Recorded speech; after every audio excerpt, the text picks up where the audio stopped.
My name is Harper, 34 years old, and my father always told me I did not have what it takes for the tech industry. He said my sister Chloe was the brilliant one, the only daughter who would ever succeed. He even skipped my graduation to take her on a networking trip. Last week, his struggling software company sent a desperate billion-dollar proposal to my desk.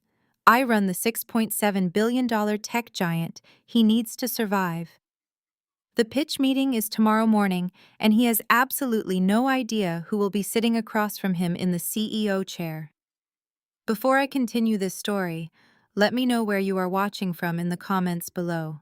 Hit like and subscribe if you have ever had to stand up to family who severely underestimated your worth. The heavy leather-bound check folder slammed onto the pristine white tablecloth, nearly knocking over my crystal water glass. We were at Lumiere, one of the most exclusive Michelin star restaurants in Chicago, ostensibly to celebrate my parents' 40th wedding anniversary. My father, William, glared at me across the table, his face flushed from 2 bottles of expensive Bordeaux. "Pay this, Harper," he demanded, sliding the 4,500 bill directly in front of my plate. Apex is funneling all our liquid assets into tomorrow's make-or-break pitch. Besides, Chloe and Marcus just closed on their new mansion in the suburbs.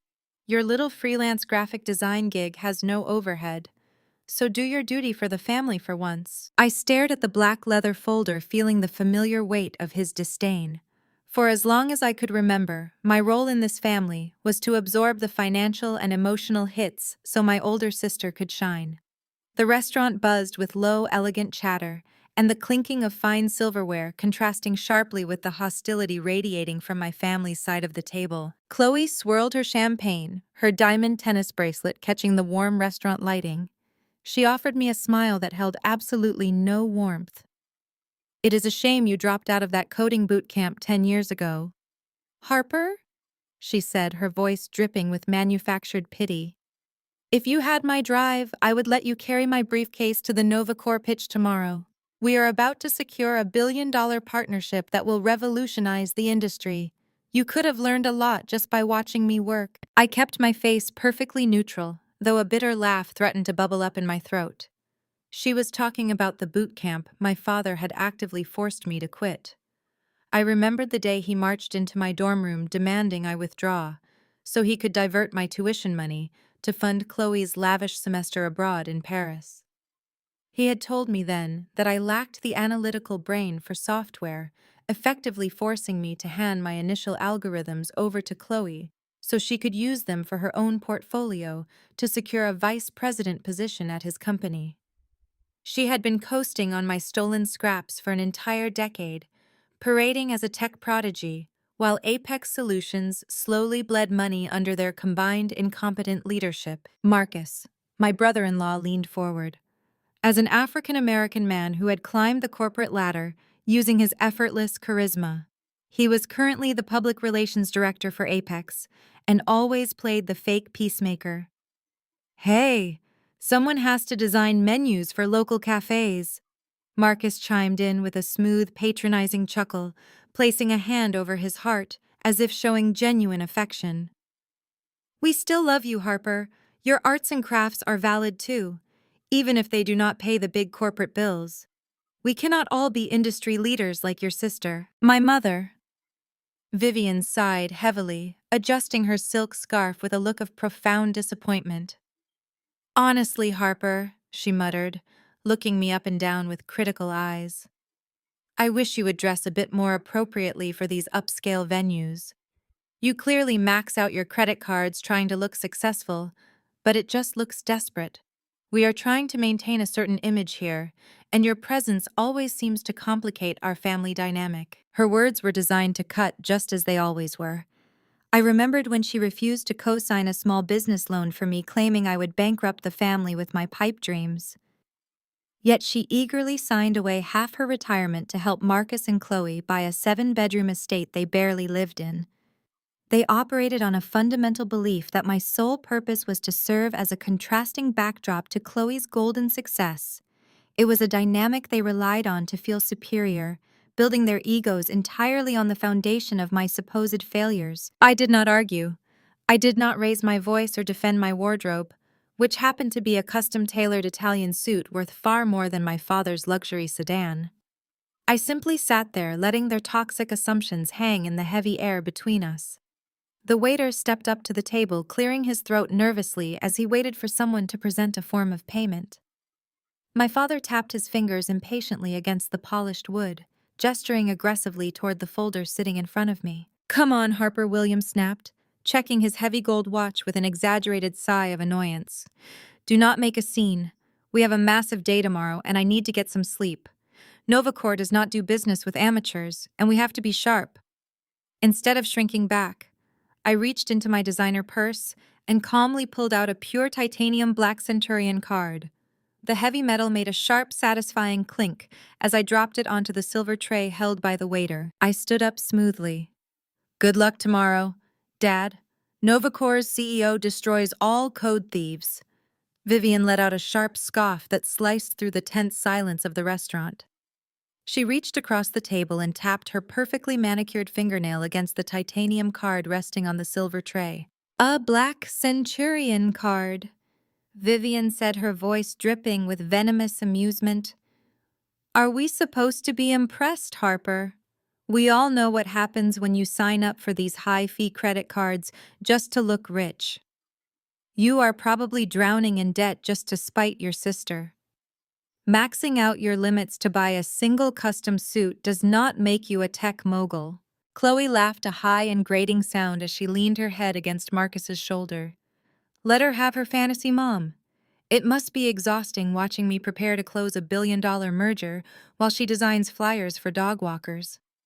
If putting herself in crippling debt for a dinner makes her feel successful for 5 minutes, we should just say thank you." William did not even look at the card. He kept his eyes locked on his empty wineglass, his jaw tight with irritation. "I do not care how she pays for it as long as the bill is handled. But spare me the dramatic warnings about Novacor, Harper. You do not know the first thing about corporate acquisitions. The CEO of a $6 billion enterprise is not going to care about some low-level coding dispute. They care about assets. They care about the Apex brand. You would know that if you had not thrown your life away." Marcus shook his head with that signature fake sympathy.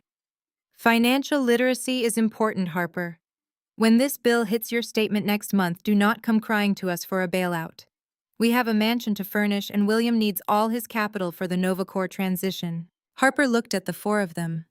They were so utterly convinced of their own superiority, so blinded by the toxic narrative they had constructed about her a decade ago, that they could not see the reality staring them right in the face. She did not argue. She did not raise her voice to defend her bank account or her career. She simply buttoned her suit jacket. "Enjoy the wine," Harper said. Her voice was completely devoid of emotion, offering them nothing but cold indifference. She turned and walked away from the table without a single backward glance. She did not wait for the waiter to return with the receipt. She did not care about the bewildered stares from the neighboring tables. As she strode through the main dining room of Lumiere, the stifling, oppressive weight of her family's arrogance faded into the background. Harper pushed through the heavy glass doors of the restaurant and stepped out into the crisp Chicago night air. The valet, who had been ignoring the other wealthy patrons for the last 10 minutes, immediately snapped to attention the moment he saw her. He bypassed a row of flashy sports cars and sprinted toward a massive custom-built armored black Maybach idling at the absolute front of the VIP curb. The valet pulled the heavy bulletproof door open with a deep, respectful bow. Harper slipped into the quiet, temperature-controlled sanctuary of the back seat. The heavy door clicked shut behind her, instantly severing the chaotic noise of the city street. Sitting across from her was Elena, her executive assistant. Elena wore a razor-sharp gray suit and held a glowing iPad in her hands. She did not offer fake sympathy or condescending life advice. She offered nothing but absolute ruthless efficiency. "Good evening, Madam CEO," Elena said smoothly. The transaction at the restaurant cleared instantly. "I also took the liberty of ensuring the waitstaff received a 50% gratuity. Your family is currently reviewing the receipt. The restaurant manager reported that your father turned visibly pale when he saw your name printed on the black card." Harper allowed a razor-thin smile to touch her lips. Let him panic. He is going to need the adrenaline for tomorrow. Elena handed the iPad across the luxurious leather console. I intercepted the final pitch deck that Apex Solutions submitted to our acquisitions department an hour ago. The security team also ran a deep background sweep on their financial projections just as you requested. Harper took the tablet. The screen cast a cool blue glow across her face as she swiped through the presentation. It was a masterpiece of desperation. Slide after slide of inflated user metrics, fabricated projected revenues, and aggressive marketing buzzwords designed to hide the fact that Apex was a hollow shell. Her father was bleeding money and he was trying to sell Novacore a sinking ship. Then she reached slide 14, the core algorithm, the crown jewel of Chloe's entire presentation. Harper stared at the lines of code highlighted on the screen. A surge of cold-focused anger flared in her chest. It was the exact same module. Chloe had not even bothered to change the foundational structure.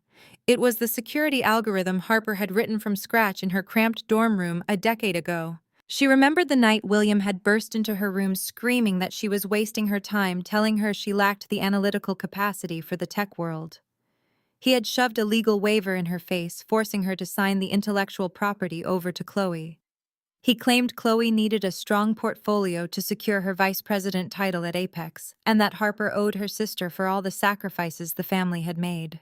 They had stolen her genius to build Chloe's fake empire, and now 10 years later they were trying to sell that exact same stolen genius back to its rightful owner for $1 billion. The sheer blinding arrogance of it was almost poetic. Harper zoomed in on a specific string of code, noting the outdated encryption protocols that Chloe had been too incompetent to update. Apex was not just failing, it was a massive security liability.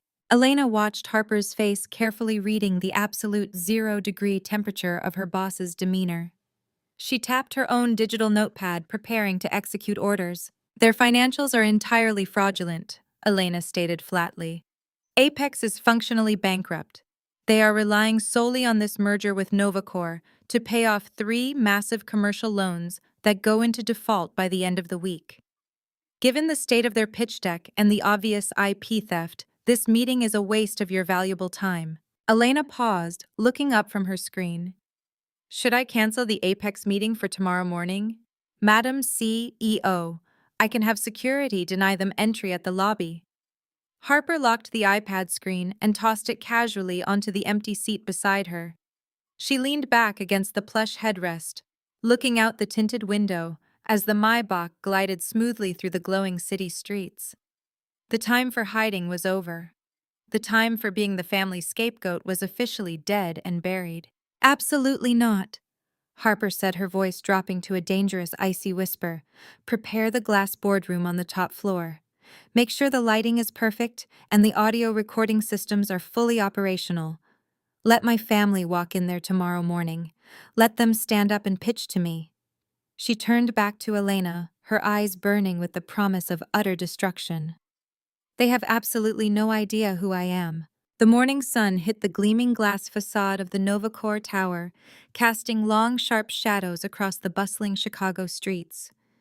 Inside the monolithic lobby, a masterpiece of Italian marble and brushed steel, the atmosphere was one of quiet, intimidating efficiency. Employees moved with purpose. Security details stood like statues at the biometric gates, and a hushed reverence filled the cavernous space. This was the epicenter of the tech world, a place where billion-dollar decisions were made before breakfast.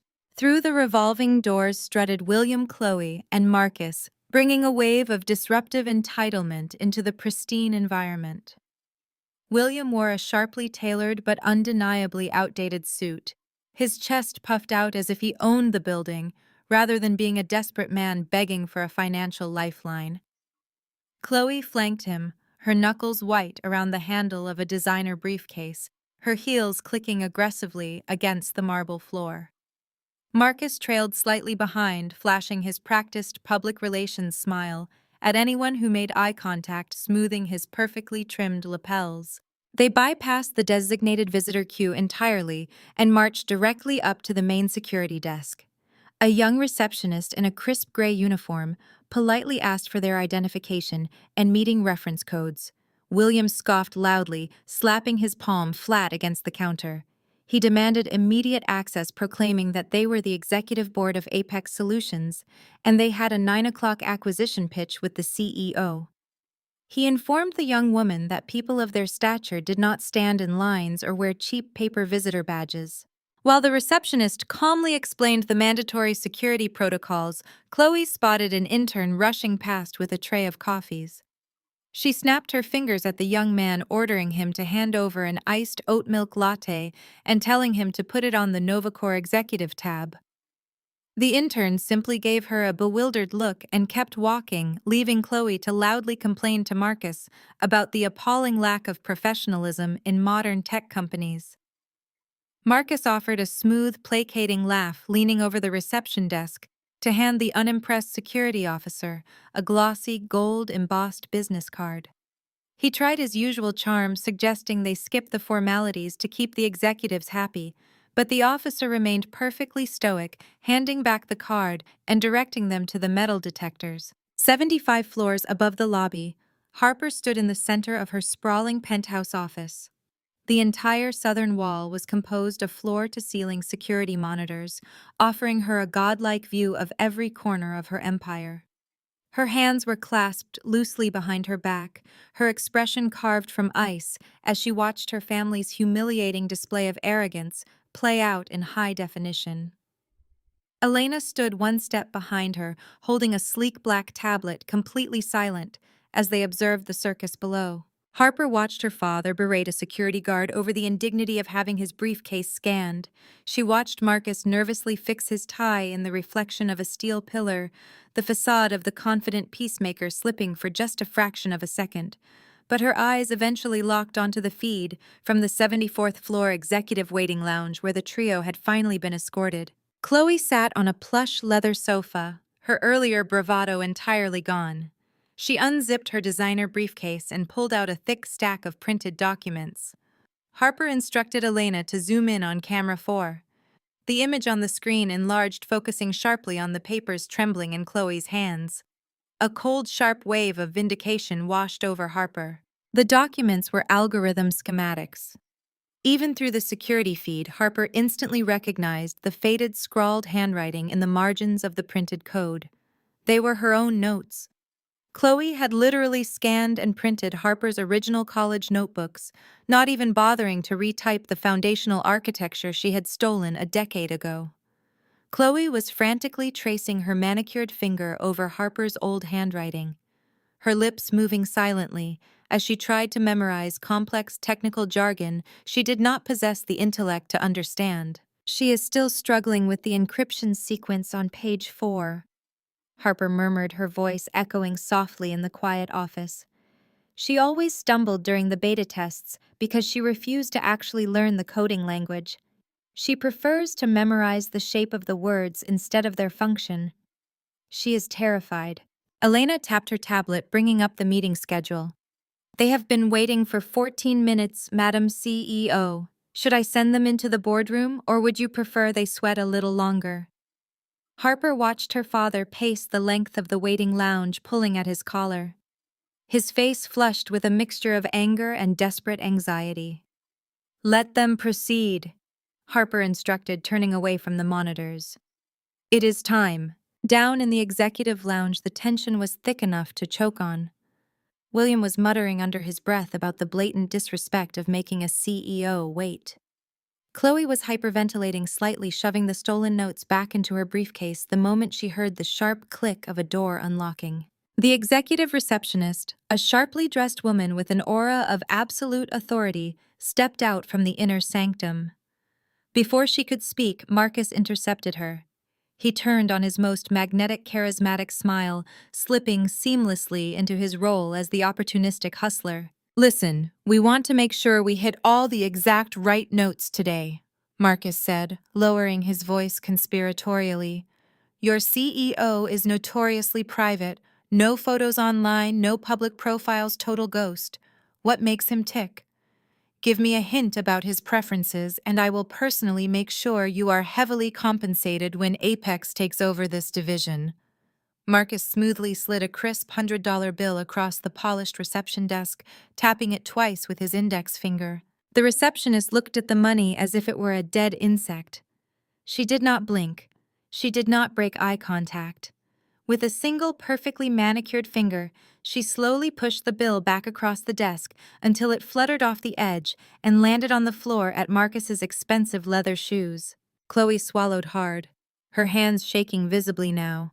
William quickly adjusted his jacket, hissing at Chloe to stand up straight and act like she actually belonged in the room. They braced themselves, expecting to meet a grizzled, ruthless old tech veteran. The receptionist offered a tight, utterly unsympathetic smile that sent a chill down Marcus's spine. "Keep your money, sir," she said, her voice echoing in the sudden silence of the lounge. "The CEO is ready for you." Behind her, the massive, soundproof oak doors leading into the executive boardroom slowly and silently swung open, revealing the cavernous, shadowed room beyond. William crossed the threshold, first his leather shoes clicking sharply against the polished obsidian floor. The Novacor executive boardroom was designed to intimidate. It spanned the entire width of the 75th floor, completely encased in smart glass that offered a dizzying, unobstructed view of the Chicago skyline. A massive table carved from a single slab of reclaimed redwood dominated the center of the space, surrounded by rows of sleek, ergonomic chairs. There were no whiteboards, no messy cables, no signs of the frantic, disorganized chaos that plagued the Apex Solutions offices. Everything here screamed absolute control and limitless capital. Chloe followed close behind her father, her breath catching slightly as she took in the sheer scale of the room. She gripped her designer briefcase so tightly her knuckles turned stark white. Marcus trailed them, his eyes darting around the sophisticated space, rapidly calculating the net worth of a company that could afford to dedicate this much square footage just for meetings.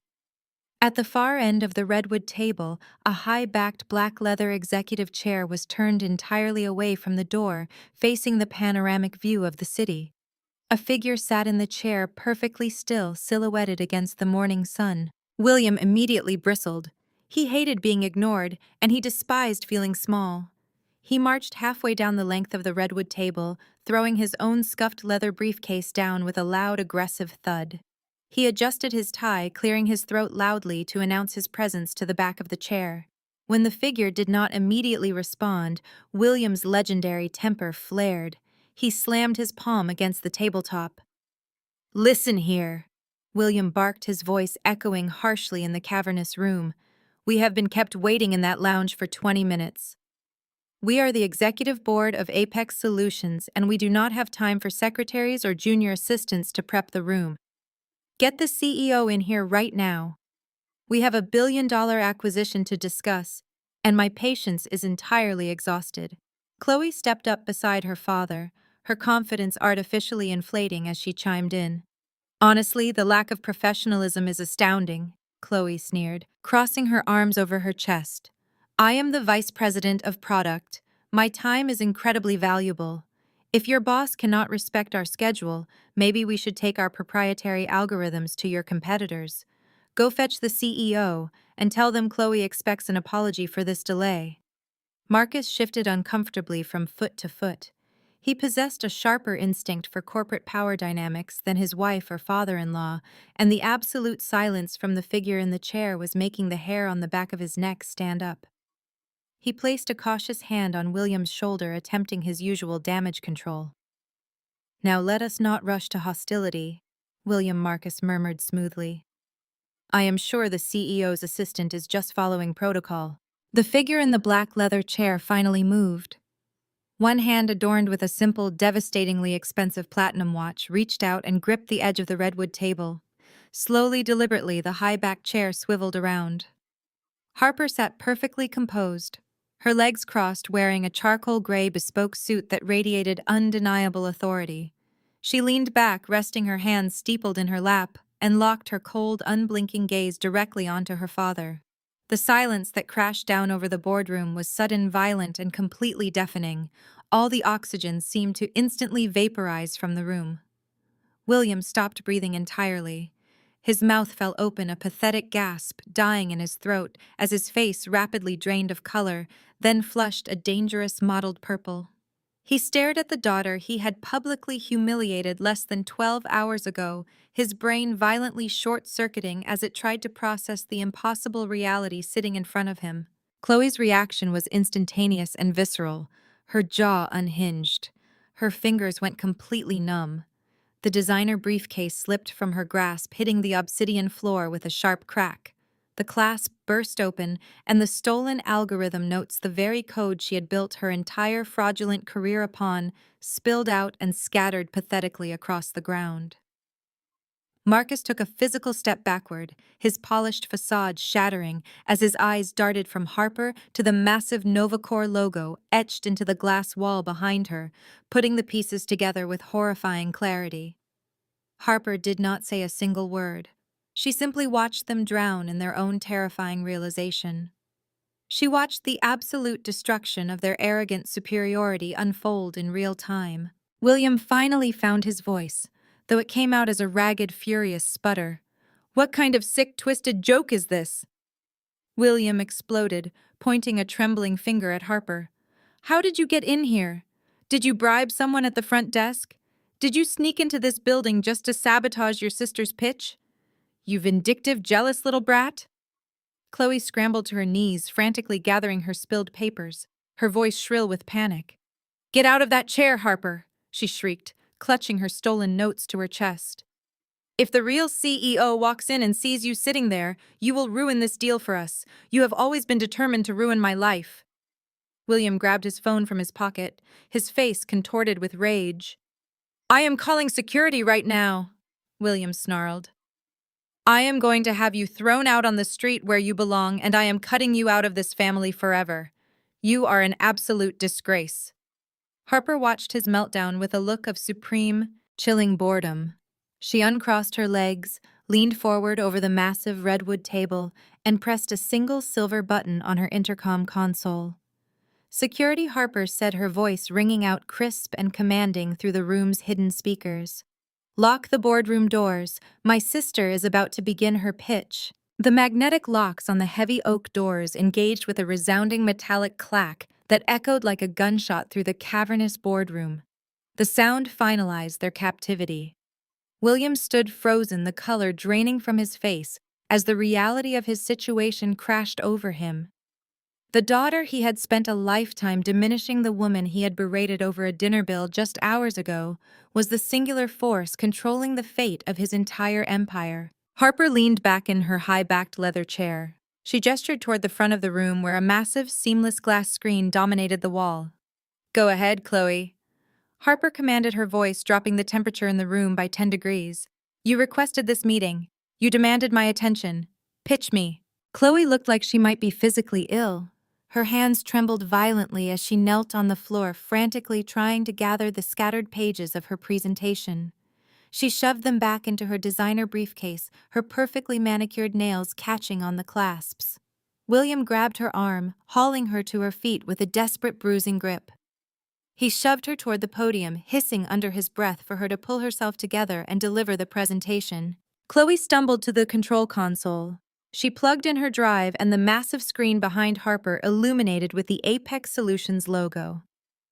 Chloe cleared her throat, her voice shaking so badly it sounded like a dry leaf caught in the wind. She forced a stiff, unnatural smile. "Thank you for your time, Madam CEO." Chloe stammered, unable to even use her sister's name. "Apex Solutions is thrilled to present our new revolutionary AI security algorithm. This proprietary framework represents the absolute pinnacle of machine learning, designed to dynamically adapt to evolving cyber threats through a cascading decryption sequence. We believe this asset will perfectly complement Novacore's existing infrastructure, driving unprecedented synergy and user engagement." "Stop!" Harper interrupted. She had let Chloe speak for exactly 5 seconds. Chloe snapped her mouth shut, her eyes darting nervously toward William. Harper did not raise her voice. She did not need to. She tapped a command on her personal tablet, instantly overriding Chloe's presentation. The screen shifted from the polished marketing slides directly to the raw, unedited architecture of the algorithm itself. Lines of dense code cascaded across the glass wall. "You are pitching me a cascading decryption sequence," Harper stated, her tone laced with lethal calm. "But looking at line 412, you are still utilizing a static hash protocol. That is not dynamic machine learning. That is a rudimentary script that a first-year computer science student would patch out before their midterms. Your entire integration framework relies on localized server caching, which NovaCore abandoned 5 years ago because it is a massive security liability. Your so-called revolutionary system would completely crash our servers the moment it tried to scale." Chloe gripped the edges of the podium, her knuckles turning bone white. "It is a robust system," she protested weakly. "We have run extensive beta tests. The architecture is incredibly solid." Harper tapped her screen again. The projector zoomed in dramatically, magnifying a specific highly unique string of logic buried deep within the core module. The text glowed brightly in the dim room. "It is solid because I built it," Harper said softly. The silence returned heavy and suffocating. William wiped a bead of sweat from his forehead. "This specific module is 10 years old," Harper continued, never breaking eye contact with her sister. "You know exactly how I know that, Chloe, because I wrote every single line of that code sitting on a stained mattress in my cramped dorm room. I stayed awake for 4 days straight compiling that logic." Harper shifted her gaze to her father, watching him wither under her stare. "And then you walked into my room, Dad. You told me I was wasting my time. You told me I had absolutely no talent for the tech industry and that I was destined to fail. You shoved a non-disclosure agreement and an IP transfer across my desk, threatening to pull my tuition if I did not sign my work over to Apex. You needed this code so Chloe could secure her vice president title." Harper stood up slowly, planting her hands flat on the redwood table.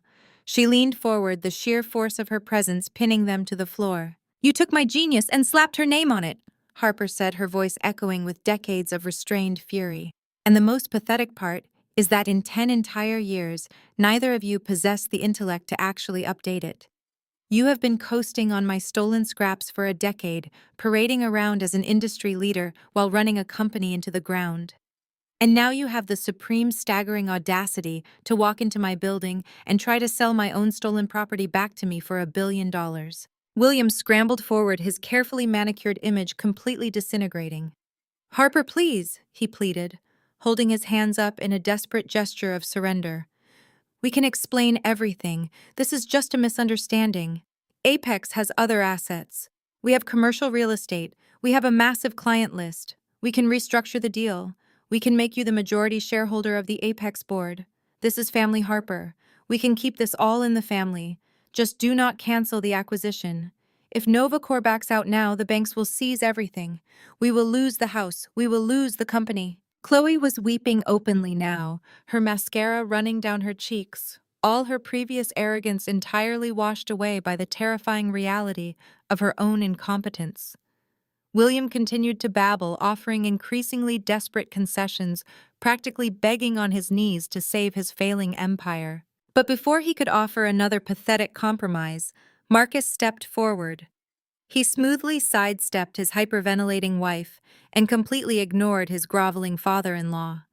Marcus adjusted his perfectly tailored suit jacket, his expression instantly shifting from a panicked husband to a ruthless, calculating opportunist. He walked right up to the edge of the redwood table, completely cutting William off. Marcus looked directly into Harper's eyes, flashing that signature, dangerously charming smile. Marcus let the silence stretch for a calculated second before he spoke. His voice was smooth, completely devoid of the familial affection he had weaponized at the restaurant the night before. "Let us drop the theatrics and speak like actual executives," Harper Marcus said, resting his palms flat against the edge of the redwood table. He leaned in, entirely dismissing the chaotic weeping of his wife beside him. "William is panicking because his era is over. Chloe is having a breakdown because the illusion of her competence has finally shattered. But you and I, we are realists. We understand how the game is truly played." Chloe gasped, her tear-streaked face jerking up toward her husband. Marcus, what are you doing? Defend me.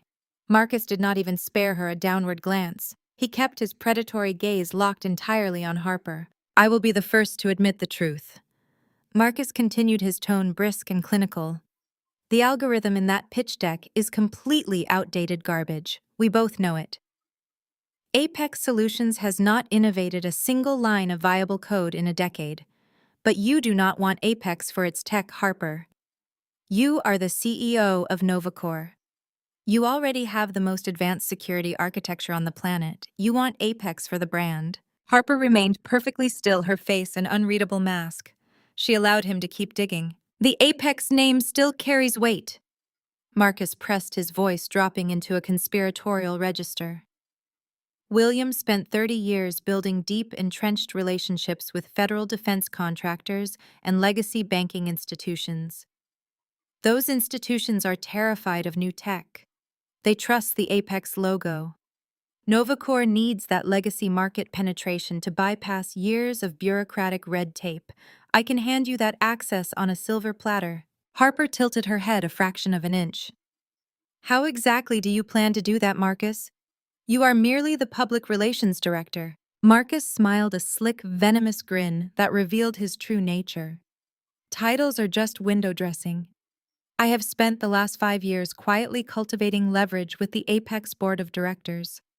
They are tired of William's erratic leadership, and they are highly suspicious of Chloe's complete lack of actual deliverables. If Novacore issues a formal buyout offer at a drastically reduced valuation, I can deliver the proxy votes necessary to force a hostile takeover from the inside. The sheer audacity of the betrayal hung in the chilled air of the boardroom. Here is the restructuring proposal, Marcus said, stepping closer to the glass. You buy the company for pennies on the dollar. In exchange, I orchestrate a board mandate that forces William into an immediate, non-negotiable, and entirely silent retirement. We strip him of all voting power. Simultaneously, we demote Chloe. We remove her vice president standing void her stock options and quarantine her to a ceremonial advisory role with zero operational authority. You completely absorb the Apex legacy contracts, and I step up as your designated puppet to manage the transition. We gut the company, take the assets, and leave the deadweight behind. A sharp, strangled sob tore from Chloe's throat. She stared at her husband as if a stranger had just ripped off his face. Marcus. She screamed, her voice cracking with pure, unadulterated horror. I am your wife. You are trying to steal my company and destroy my father. How can you even suggest this? Chloe expected her father to erupt. She expected William to lunge across the table and physically remove Marcus from the room for such a treasonous proposition. Instead, the boardroom remained terrifyingly quiet. Shut up, Chloe, William snapped. Chloe flinched as if she had been struck. William was not looking at his daughter. His eyes were darting rapidly back and forth, calculating the brutal mathematics of his own survival. He adjusted his collar, his face flushed, looking past Marcus to address Harper directly. Wait, William said, his voice completely devoid of paternal loyalty. If I agree to step down voluntarily, avoiding the messy proxy fight Marcus is threatening, what does my personal exit package look like? If I hand you the keys today, will Novacore assume the liability for my commercial loans? Will you guarantee my personal assets are protected from the bankruptcy fallout? Dad, Chloe wailed, her entire world imploding in real time. He is trying to throw me out. I said shut up, William roared, finally turning his wrath on his golden child. This is a billion-dollar negotiation. You have been riding my coattails for 10 years with a stolen algorithm you could not even bother to update. You are the reason we are facing bankruptcy. If sacrificing your useless vice president title gets me out of $50 million in personal debt, then you are going to pack your desk and walk away quietly. Harper watched the magnificent, grotesque display of their absolute moral bankruptcy. For 10 years, they had relied on a unified front of toxic superiority to keep her down. The second real pressure was applied, they turned on each other like starving wolves. William was instantly willing to sacrifice his favorite daughter just to save his luxury sedans and suburban estates.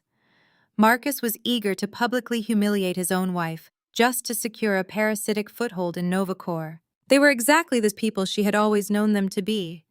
Harper casually lowered her hand to her lap. With a subtle, barely perceptible motion, she tapped the face of her brushed steel smartwatch. A tiny green indicator light flashed. She was recording every single syllable of their treacherous, desperate backstabbing. The audio file was already syncing directly to Elena's encrypted server. Marcus mistook her silence for consideration. He leaned forward again. "It is a flawless transition, Harper. A clean sweep. You get the ultimate revenge, the entire Apex Empire, and I get a seat at the adult table. We sign the preliminary terms right now." Harper finally moved. She placed her hands on the armrests of her chair and slowly stood up. She smoothed the front of her charcoal suit jacket, her towering silhouette reflecting perfectly in the glass wall overlooking the city. She looked at Marcus, then at William, and finally at the sobbing, broken form of her sister. "My acquisitions team analyzes hundreds of failing companies a year," Harper said, her voice ringing out with absolute crushing authority. "I have seen desperation. I have seen bad management. But I have never witnessed this level of sheer, unadulterated rot." Marcus's confident smile faltered. "Harper, be reasonable." Harper ignored him. "You walked into my building and tried to sell me my own intellectual property. When that failed, you instantly attempted to cannibalize each other for a severance package. You are not executives, you are scavengers." She picked up her tablet and locked the screen with a sharp click. "Novacor does not partner with parasites," Harper stated, delivering the final lethal blow. "The acquisition is officially cancelled. Novacor will publicly announce our withdrawal from all negotiations with Apex Solutions within the hour. By tomorrow morning, the market will know you are entirely insolvent. The banks will initiate asset seizure by Friday. You have absolutely nothing I want." The reality of total financial annihilation crashed down on William. The color vanished from his face, leaving a sickly grayish pallor. The groveling, desperate father vanished instantly, replaced by pure, venomous rage. He lunged forward, slamming his fists onto the redwood table. "You arrogant, ungrateful little witch!" William bellowed, the veins in his neck bulging as his desperation turned to explosive fury. "You think sitting in a fancy chair gives you the right to destroy your own blood? I made you. I put a roof over your head.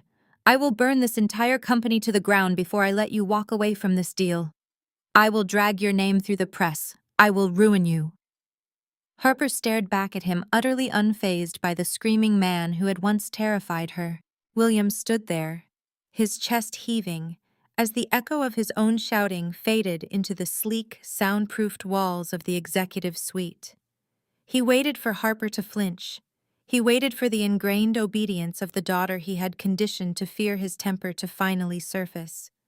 But Harper merely tilted her head, her expression entirely serene, analyzing him as if he were a defective piece of machinery. Her absolute lack of intimidation only fueled the blazing inferno of his wounded ego. William slammed both fists onto the redwood table with such force that the polished wood groaned in protest.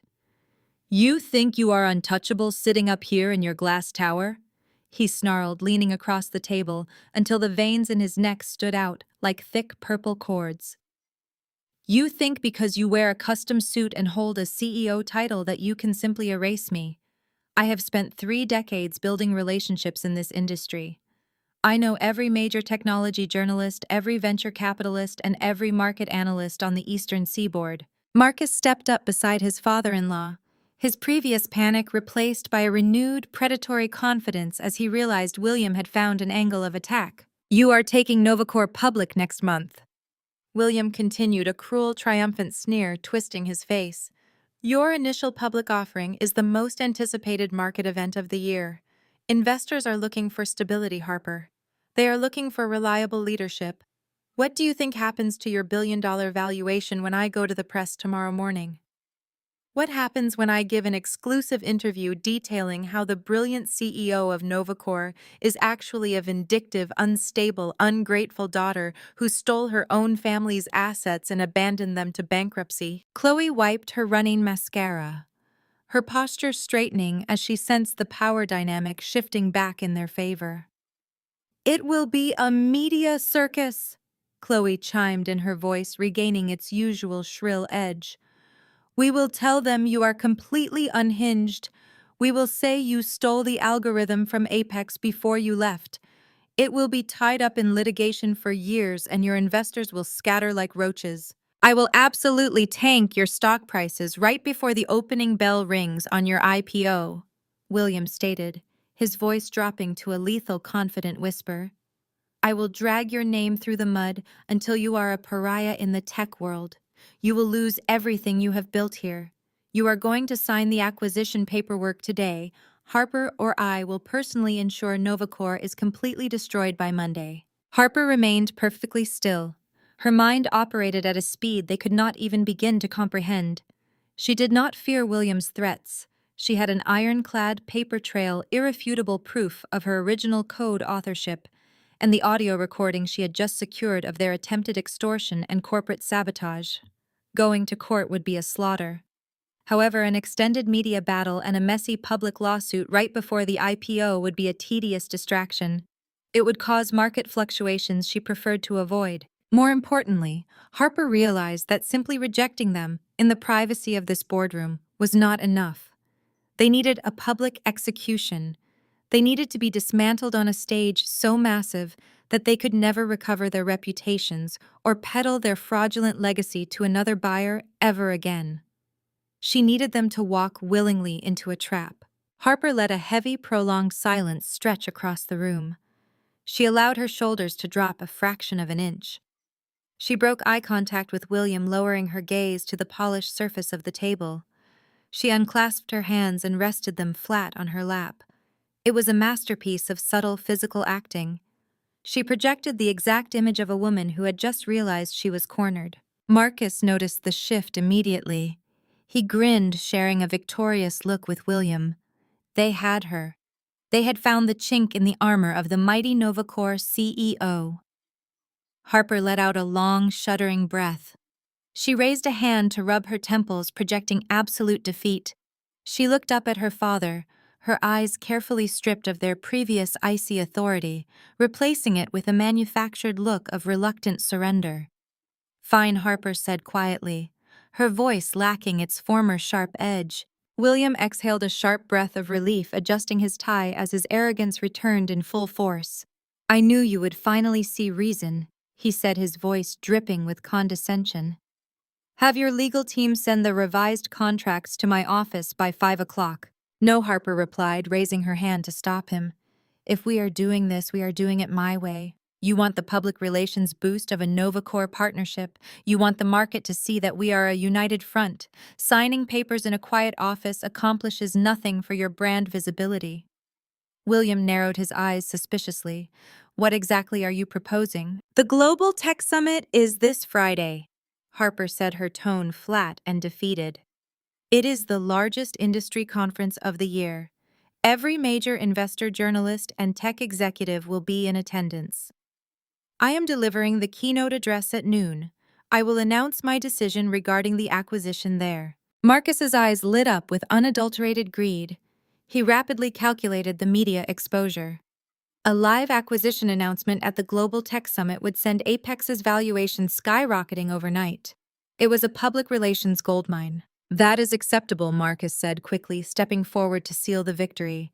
We will require VIP all-access passes and reserved seating in the front row for the keynote. We want the cameras to capture the moment of the announcement. We need the industry to see the family reunited. You will have your passes, Harper said softly, looking away as if she could no longer bear the sight of them. My assistant will email the credentials. Now get out of my boardroom. William smiled, a triumphant, gloating expression that was entirely nauseating. Do not look so miserable, Harper. This is just business. You made the smart choice. We will see you on Friday. Harper pressed the intercom button. Security, the meeting is concluded. Please escort the Apex executives to the lobby. The heavy oak doors clicked open. William, Marcus, and Chloe marched out of the room, their heads held high, their postures radiating arrogant victory. Chloe even managed to shoot a smug, superior glare over her shoulder before the doors swung shut behind them. The moment the magnetic locks engaged, Harper dropped the act entirely. The defeated posture vanished instantly. Her spine straightened, and the icy, calculating fire returned to her eyes. She turned toward the massive glass wall and tapped a sequence onto her smartwatch. The glass immediately shifted from transparent to opaque, transforming into a massive surveillance monitor. The screen displayed the live feed from the executive elevator. Harper watched with cold clinical detachment as the doors closed on her family. Inside the elevator car, the tension evaporated into a disgusting display of celebration. William laughed loudly, slapping Marcus aggressively on the shoulder. Marcus was grinning from ear to ear, adjusting his cuffs with the swagger of a man who believed he had just conquered the world. Even Chloe had stopped crying. She was wiping the ruined makeup from her face, laughing breathlessly as she leaned against her husband. They raised their hands, sharing a joyous, triumphant high five as the elevator descended. They truly believed they had won. They truly believed they had beaten her into submission. Harper folded her arms across her chest, watching their pathetic celebration on the massive screen. A dark, chilling smile touched the corners of her mouth. "Enjoy your last 3 days of relevance," Harper whispered to the empty room. She turned her back on the massive monitor, dismissing the pathetic celebration unfolding in the elevator car. The digital glass instantly faded back to a pristine, transparent view of the Chicago skyline. Harper had a keynote speech to finalize, and she needed the execution to be absolutely flawless. By Tuesday evening, the meticulous peace of Harper's sanctuary was violently violated. Her $20 million penthouse occupied the entire top floor of a luxury high-rise in the Gold Coast district. It was a fortress of minimalist design featuring imported Italian marble-brushed steel fixtures and sweeping panoramic windows. The private elevator required a biometric scan to access the penthouse level. Security was absolute, or so she thought. At precisely 8:45, the soft melodic chime of the private elevator echoed through the cavernous living space. Harper froze, a crystal glass of mineral water halfway to her lips. She set the glass down on the granite kitchen island, her eyes locking onto the polished steel doors. No one had clearance. No one was scheduled. The doors slid apart smoothly. Vivian stepped out, clutching a teardropped designer handbag against her chest. Harper felt her jaw tighten. Her mother looked disheveled, but it was a highly calculated mess.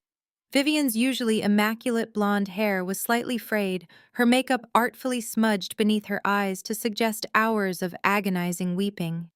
She stepped onto the marble floor, looking around the breathtaking expanse of the penthouse, with a fleeting flash of greedy appraisal, before instantly snapping back into her manufactured despair. Harper did not move. "How did you breach my building security?" Harper demanded, her voice cutting through the quiet room like a blade. Vivian let out a tragic, shuddering gasp. She pressed a hand to her throat, playing the role of the devastated matriarch to absolute perfection. "I had to beg. Harper." Vivian cried, her voice trembling with practiced vulnerability. "I stood in the lobby and wept. I told your security chief that your father was having a heart episode and that I desperately needed to see my daughter. What kind of monster would deny a terrified mother access to her own child? You weaponized a fake medical emergency against a minimum wage concierge?" Harper stated, her tone entirely devoid of shock. "I will ensure he is fired in the morning for gross incompetence. Now tell me why you are trespassing in my home before I have the police remove you." Vivian flinched, genuinely taken aback by the sheer unyielding frost in Harper's demeanor. She took a tentative step forward, reaching out a trembling hand. "Harper, please do not do this to us," Vivian pleaded, tears welling up and spilling over her cheeks on cue. "Your father came home from your office looking like a ghost. He has not slept in 3 days. He is pacing the floor, clutching his chest, terrifying me half to death. The stress of this acquisition is literally killing him. You are killing your father." Harper remained perfectly still. She did not cross the room to comfort her mother. She did not offer a tissue. She simply watched the performance with the detached interest of a scientist observing a lab rat. Vivian, realizing the silent victim routine was failing to elicit a single ounce of empathy, shifted tactics. She straightened her posture slightly, the tears magically halting as she moved into the emotional blackmail she had perfected over 3 decades. We know you are angry, Harper, Vivian said, attempting to sound reasonable and soothing. We know you feel slighted by how things ended when you left Apex. But William is willing to put the past behind us. He told me about the Global Tech Summit on Friday. He told me you are going to make a public announcement regarding the buyout. I came here to ensure we are all on the same page, to ensure you do the right thing for your blood. You came here to secure your lifestyle, Harper corrected coldly. Do not insult my intelligence by pretending this is about family. It is about the family legacy. Vivian shrieked, her mask slipping to reveal the desperate panic underneath. Apex Solutions is our legacy. You cannot just let it sink into bankruptcy. You have the capital, Harper. You have billions. Buying Apex is pocket change for Novacor. You are going to sign those papers, assume the company debt, and save your father from financial ruin. Harper crossed her arms over her chest. And what else, Vivian? I know you did not stage a theatrical breakdown in my lobby just to repeat William's demands. What is the actual price of your visit? Vivian swallowed hard, her eyes darting nervously around the opulent room before settling back on Harper. She lifted her chin, her inherent arrogance overriding her manufactured grief. When you finalized the acquisition on Friday, Vivian instructed, her voice losing its tremor and gaining a sharp, commanding edge. You will integrate the Apex Executive Board into Novacor. You will buy the company, and you will immediately install Chloe as an executive vice president at Novacor. Harper actually let out a short, hollow laugh. The audacity was so staggering it bordered on delusion. Vivian marched forward, pointing a manicured finger at her daughter. Do not laugh at me. Chloe deserves a seat at the table. She is your sister. She has dedicated the last 10 years of her life to Apex, while you abandoned us to chase your own selfish ambitions. She has the VP title, she has the public profile, and she needs this transition to maintain her standing in the industry. You want me to reward a fraud? Harper stated, the amusement vanishing from her face. You want me to place a woman who cannot even comprehend basic machine learning into the upper echelon of a global tech conglomerate. She just needs a mentor, Vivian countered desperately, stepping dangerously close to Harper's personal space. You can guide her. You can give her a team to do the heavy lifting while she handles the public-facing responsibilities. You owe her that much, Harper. You owe this family for turning your back on us when we needed you. Protect the family legacy. It is your duty as a daughter. The silence that descended upon the penthouse was absolute. The city traffic hummed faintly through the thick glass, completely muted by the sheer gravity of Harper's unblinking stare. She looked at the woman who had birthed her.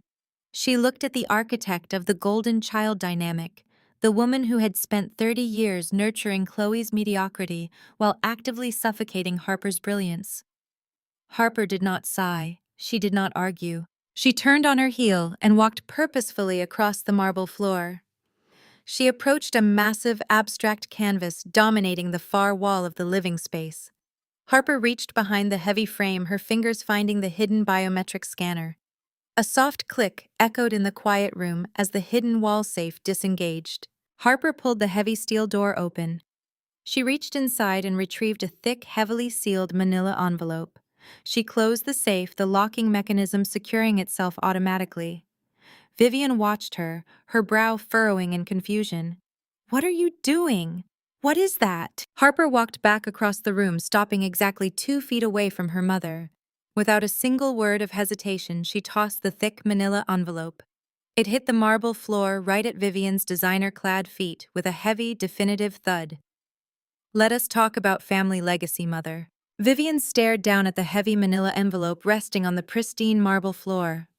She did not immediately reach for it. A flicker of genuine apprehension finally pierced through her carefully constructed facade of maternal concern. Her eyes darted from the unassuming package back up to Harper's impassive face. Pick it up, Harper commanded. The words hung in the air, sharp and unyielding. Vivian knelt slowly. Her manicured fingers fumbled with the metal clasp. As she pulled the contents free, a thick stack of financial documents slid into her hands. The paper was slightly yellowed at the edges, bearing the distinct, formal letterhead of a major national bank. Vivian scanned the top page. Her breath hitched. The blood rapidly drained from her face, leaving her pale beneath her expensive makeup. Those are certified copies of the transaction ledgers from my college savings account. Harper stated, her voice echoing coldly through the vast penthouse. The account Grandpa Theodore set up exclusively in my name before he died. The account you legally managed as my trustee until I turned 18. Vivian opened her mouth, but no sound came out. Her hands began to tremble, causing the papers to rustle loudly in the quiet room.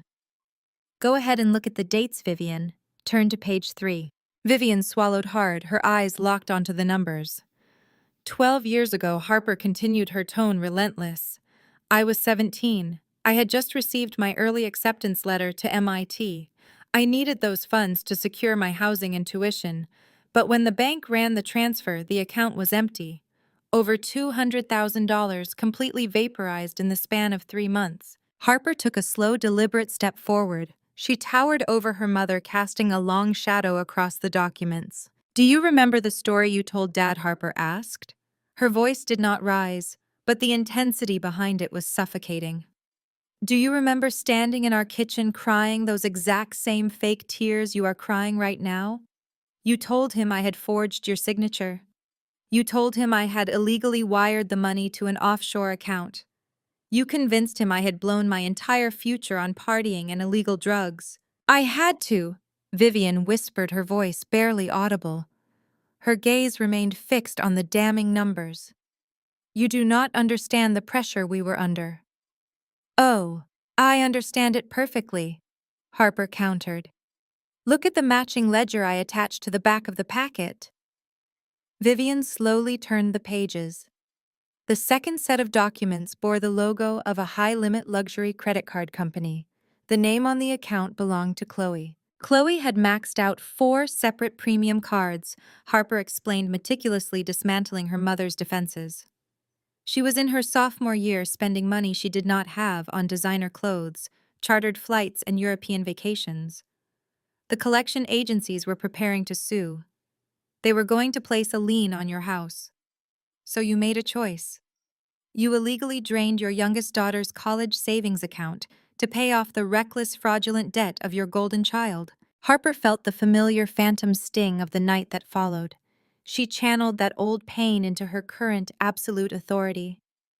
You told Dad I blew the money partying, Harper stated, enunciating every single word with lethal precision. You let him kick me out onto the street with nothing, all to cover up Chloe's mess. You didn't raise me, Vivian. You cannibalized me. For a long, tense moment, Vivian remained entirely silent. She stared at the papers in her lap. Then a remarkable transformation occurred. The trembling stopped. The unshed tears evaporated instantly, as if they had never existed. The tragic, desperate mother vanished completely, replaced by a woman of pure, unadulterated malice. Vivian stood up. She let the bank statements slip from her fingers, scattering them across the marble floor like worthless trash. She smoothed the front of her dress, her posture instantly shifting from defensive to violently aggressive. You owed your sister, Vivian, spat, her voice dripping with venom. Harper did not flinch. She watched the true Vivian finally step into the light.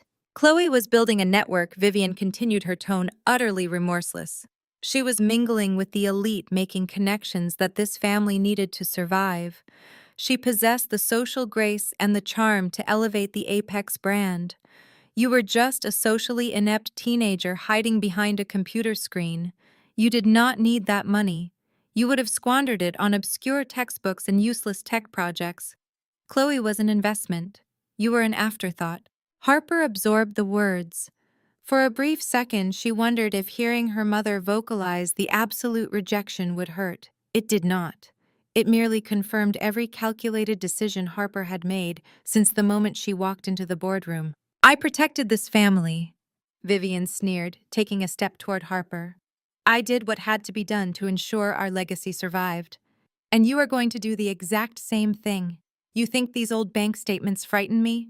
You think a 12-year-old financial discrepancy gives you power over me? You are still the same ungrateful, selfish girl I threw out of my house. Vivian crossed her arms, her eyes narrowing into cold, calculating slits. William is going to the press. Vivian threatened, her voice dropping into a harsh warning register. He is going to burn your reputation to the ground. But I can stop him. I can convince him to stay quiet, to accept a clean buyout, and to hand you the Apex contracts on a silver platter. All you have to do is protect your sister. Give Chloe the vice president position at Novacor. Secure our future. Vivian stepped even closer, attempting to assert physical dominance.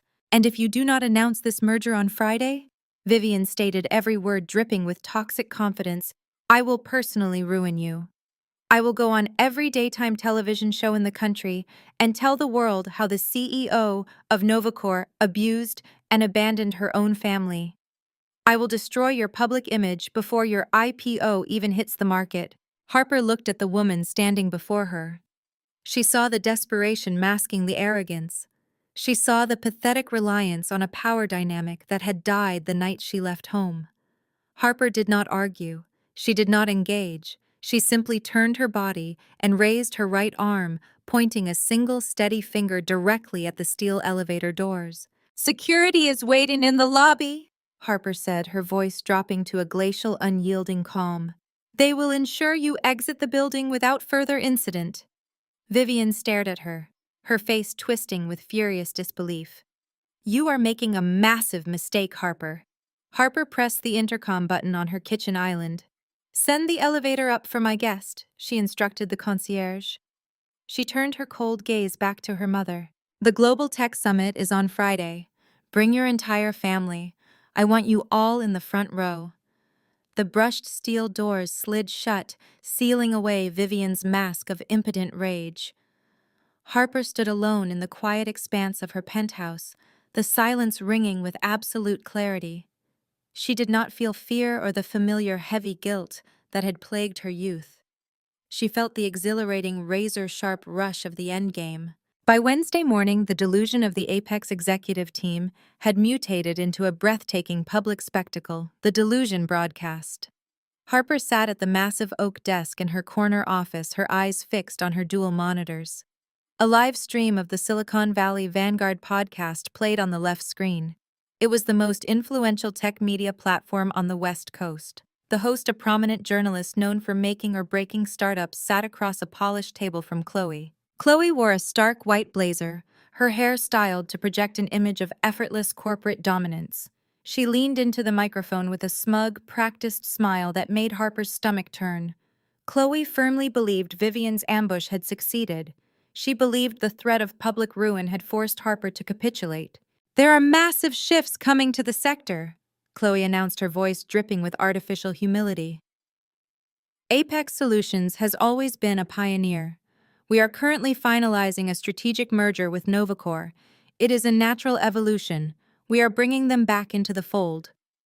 The host leaned forward, clearly hungry for an exclusive scoop. There is immense mystery surrounding Novacor. The CEO has remained entirely anonymous. Can you tell us about your relationship with them?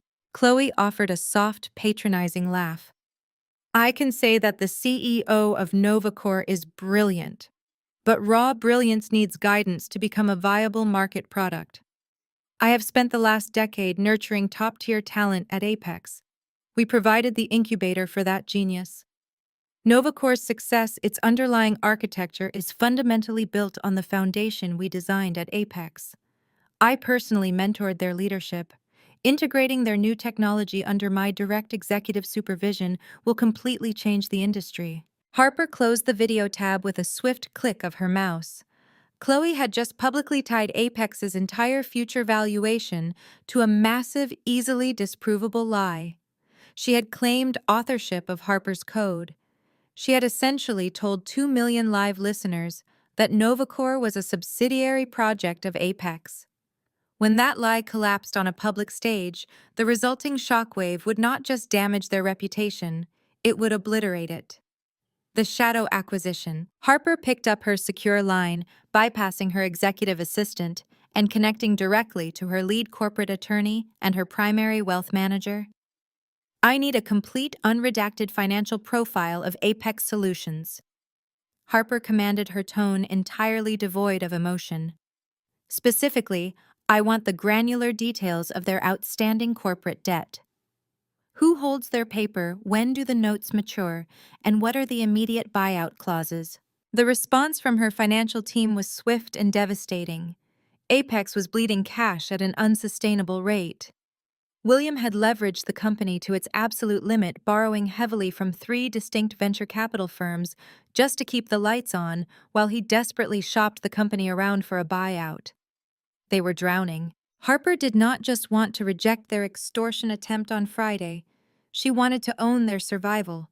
She wanted the power to crush them with a single keystroke. "Buy the debt," Harper ordered, staring out her window at the sprawling city below. "All of it. Contact the venture firms today.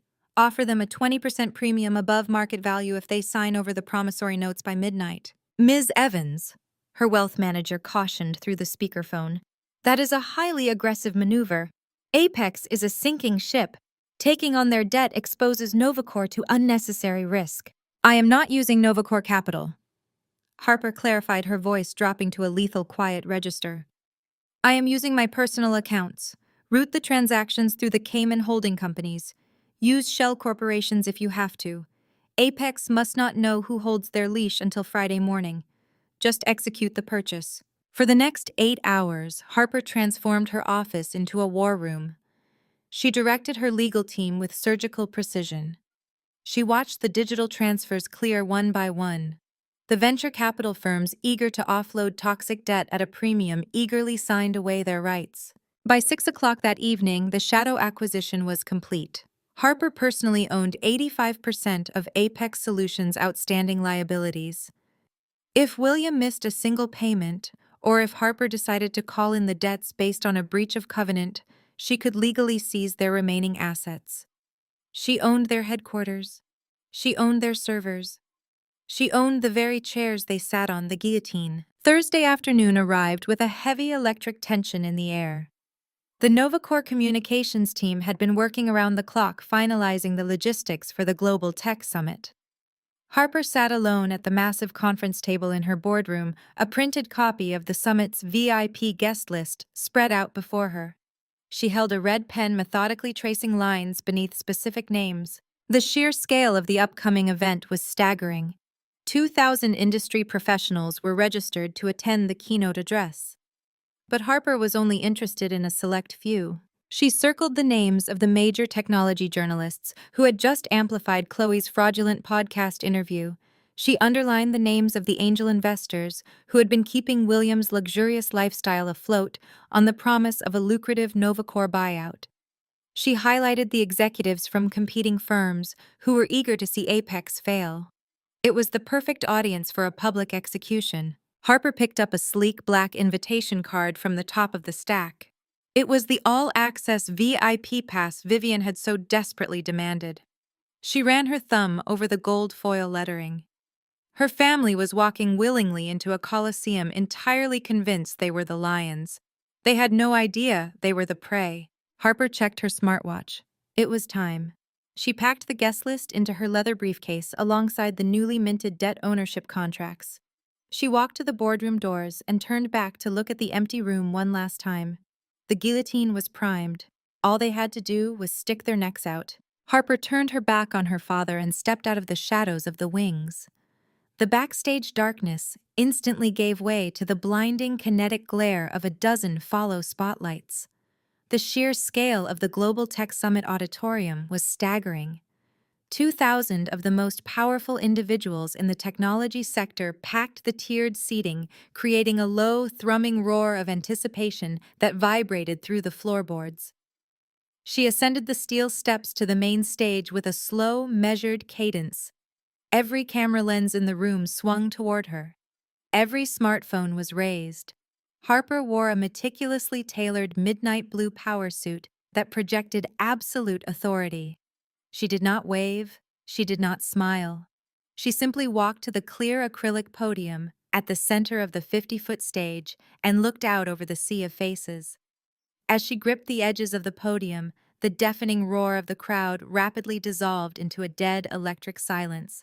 They were waiting for history to be made. They were waiting for the notoriously elusive CEO of Novacor to finally reveal her master plan. Harper's gaze swept over the audience, ignoring the flashing cameras, and locked directly onto the center of the front row. Her family sat there bathed in the overflow light from the stage, radiating an almost toxic level of unearned triumph. William had crossed his legs, resting his hands confidently on his knees, his posture screaming to the surrounding investors that he was the man pulling the strings. Vivian sat beside him, her chin tilted upward, projecting the image of a proud, regal matriarch who had successfully disciplined a wayward child. Chloe was practically vibrating in her seat. She wore a bright crimson designer dress specifically chosen to stand out in the press photographs.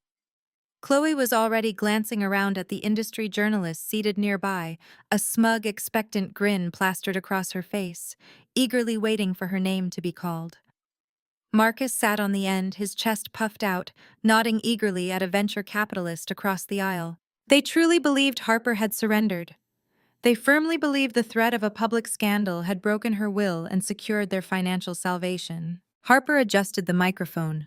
Her voice when she spoke was smooth, resonant, and entirely devoid of fear. It echoed through the massive speakers, commanding the absolute attention of every person in the room. Good afternoon.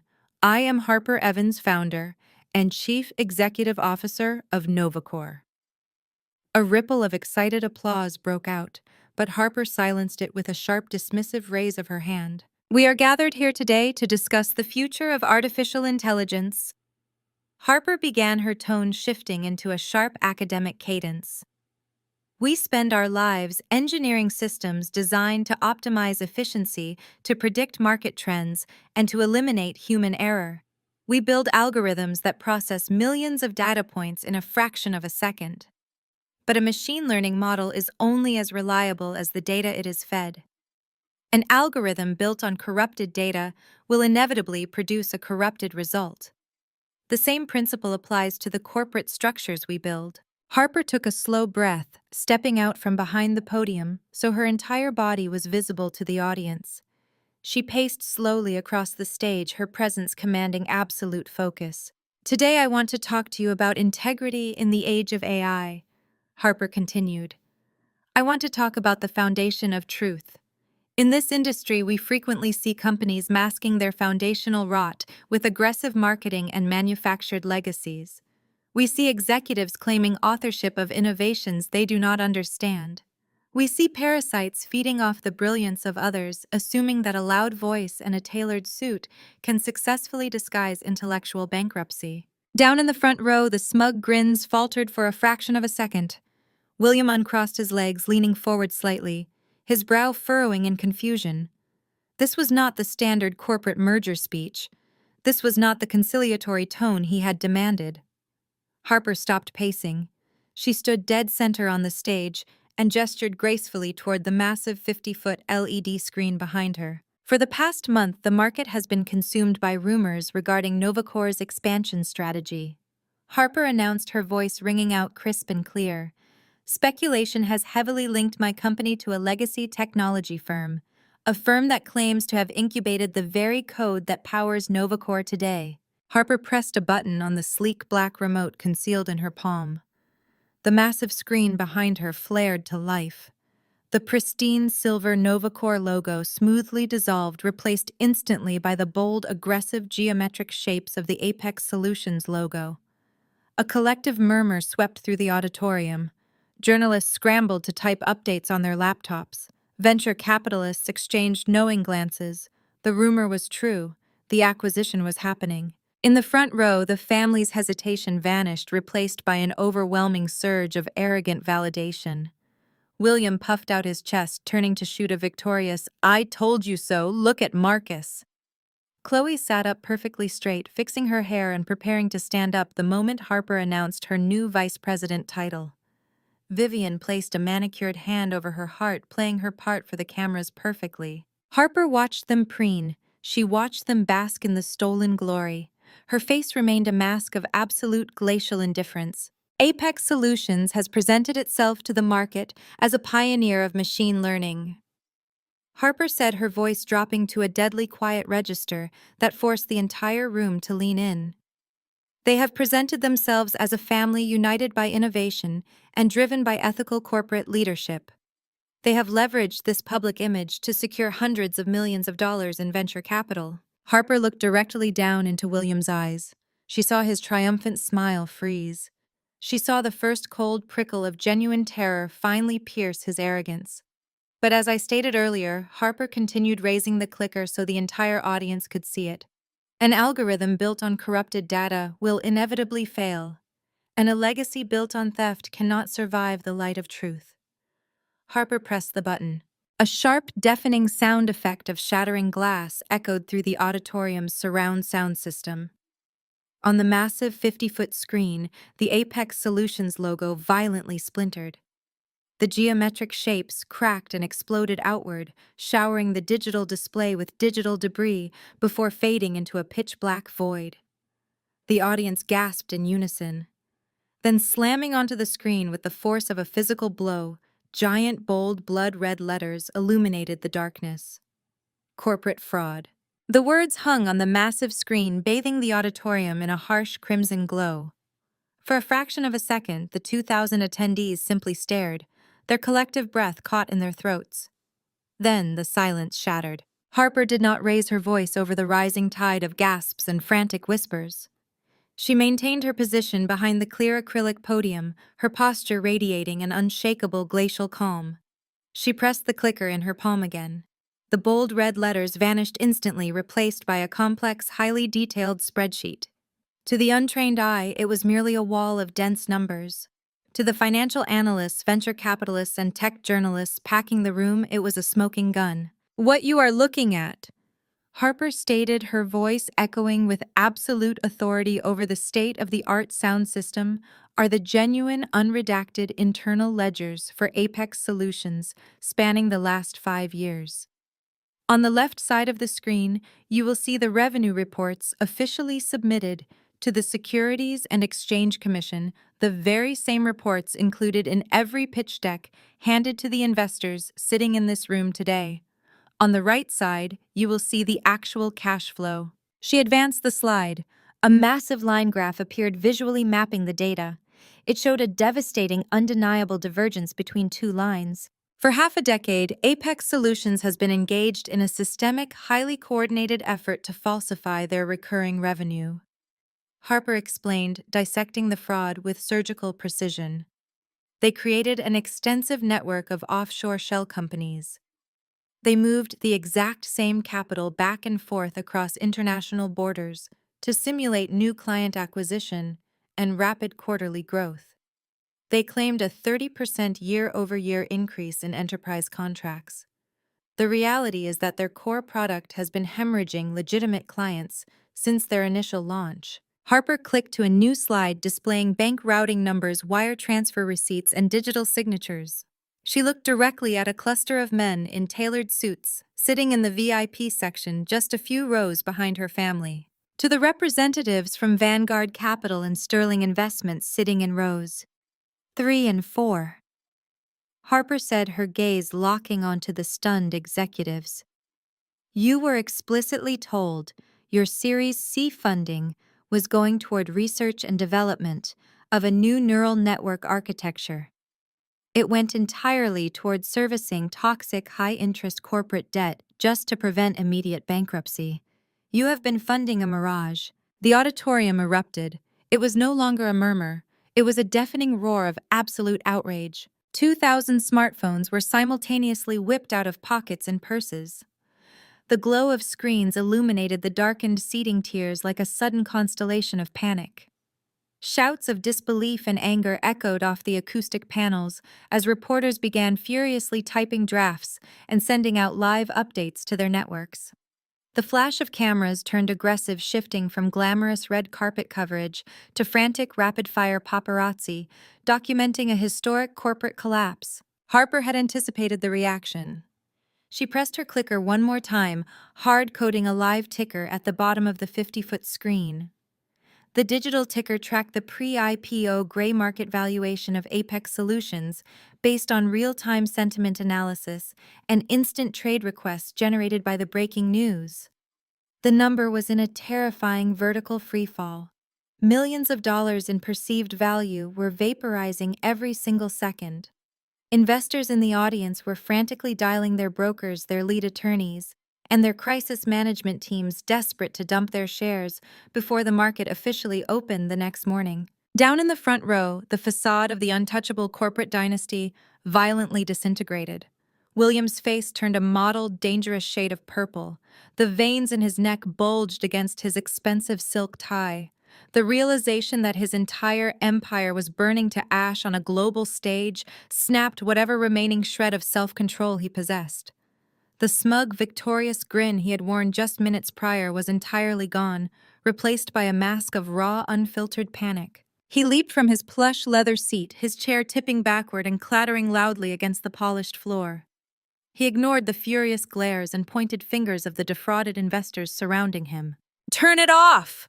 William bellowed, his voice raw and frantic, completely shedding his polished executive persona. He spun around wildly, pointing toward the sound-mixing booth at the back of the auditorium. "Cut her microphone, cut the screens. Security, get her off that stage right now. This is illegal. This is corporate espionage."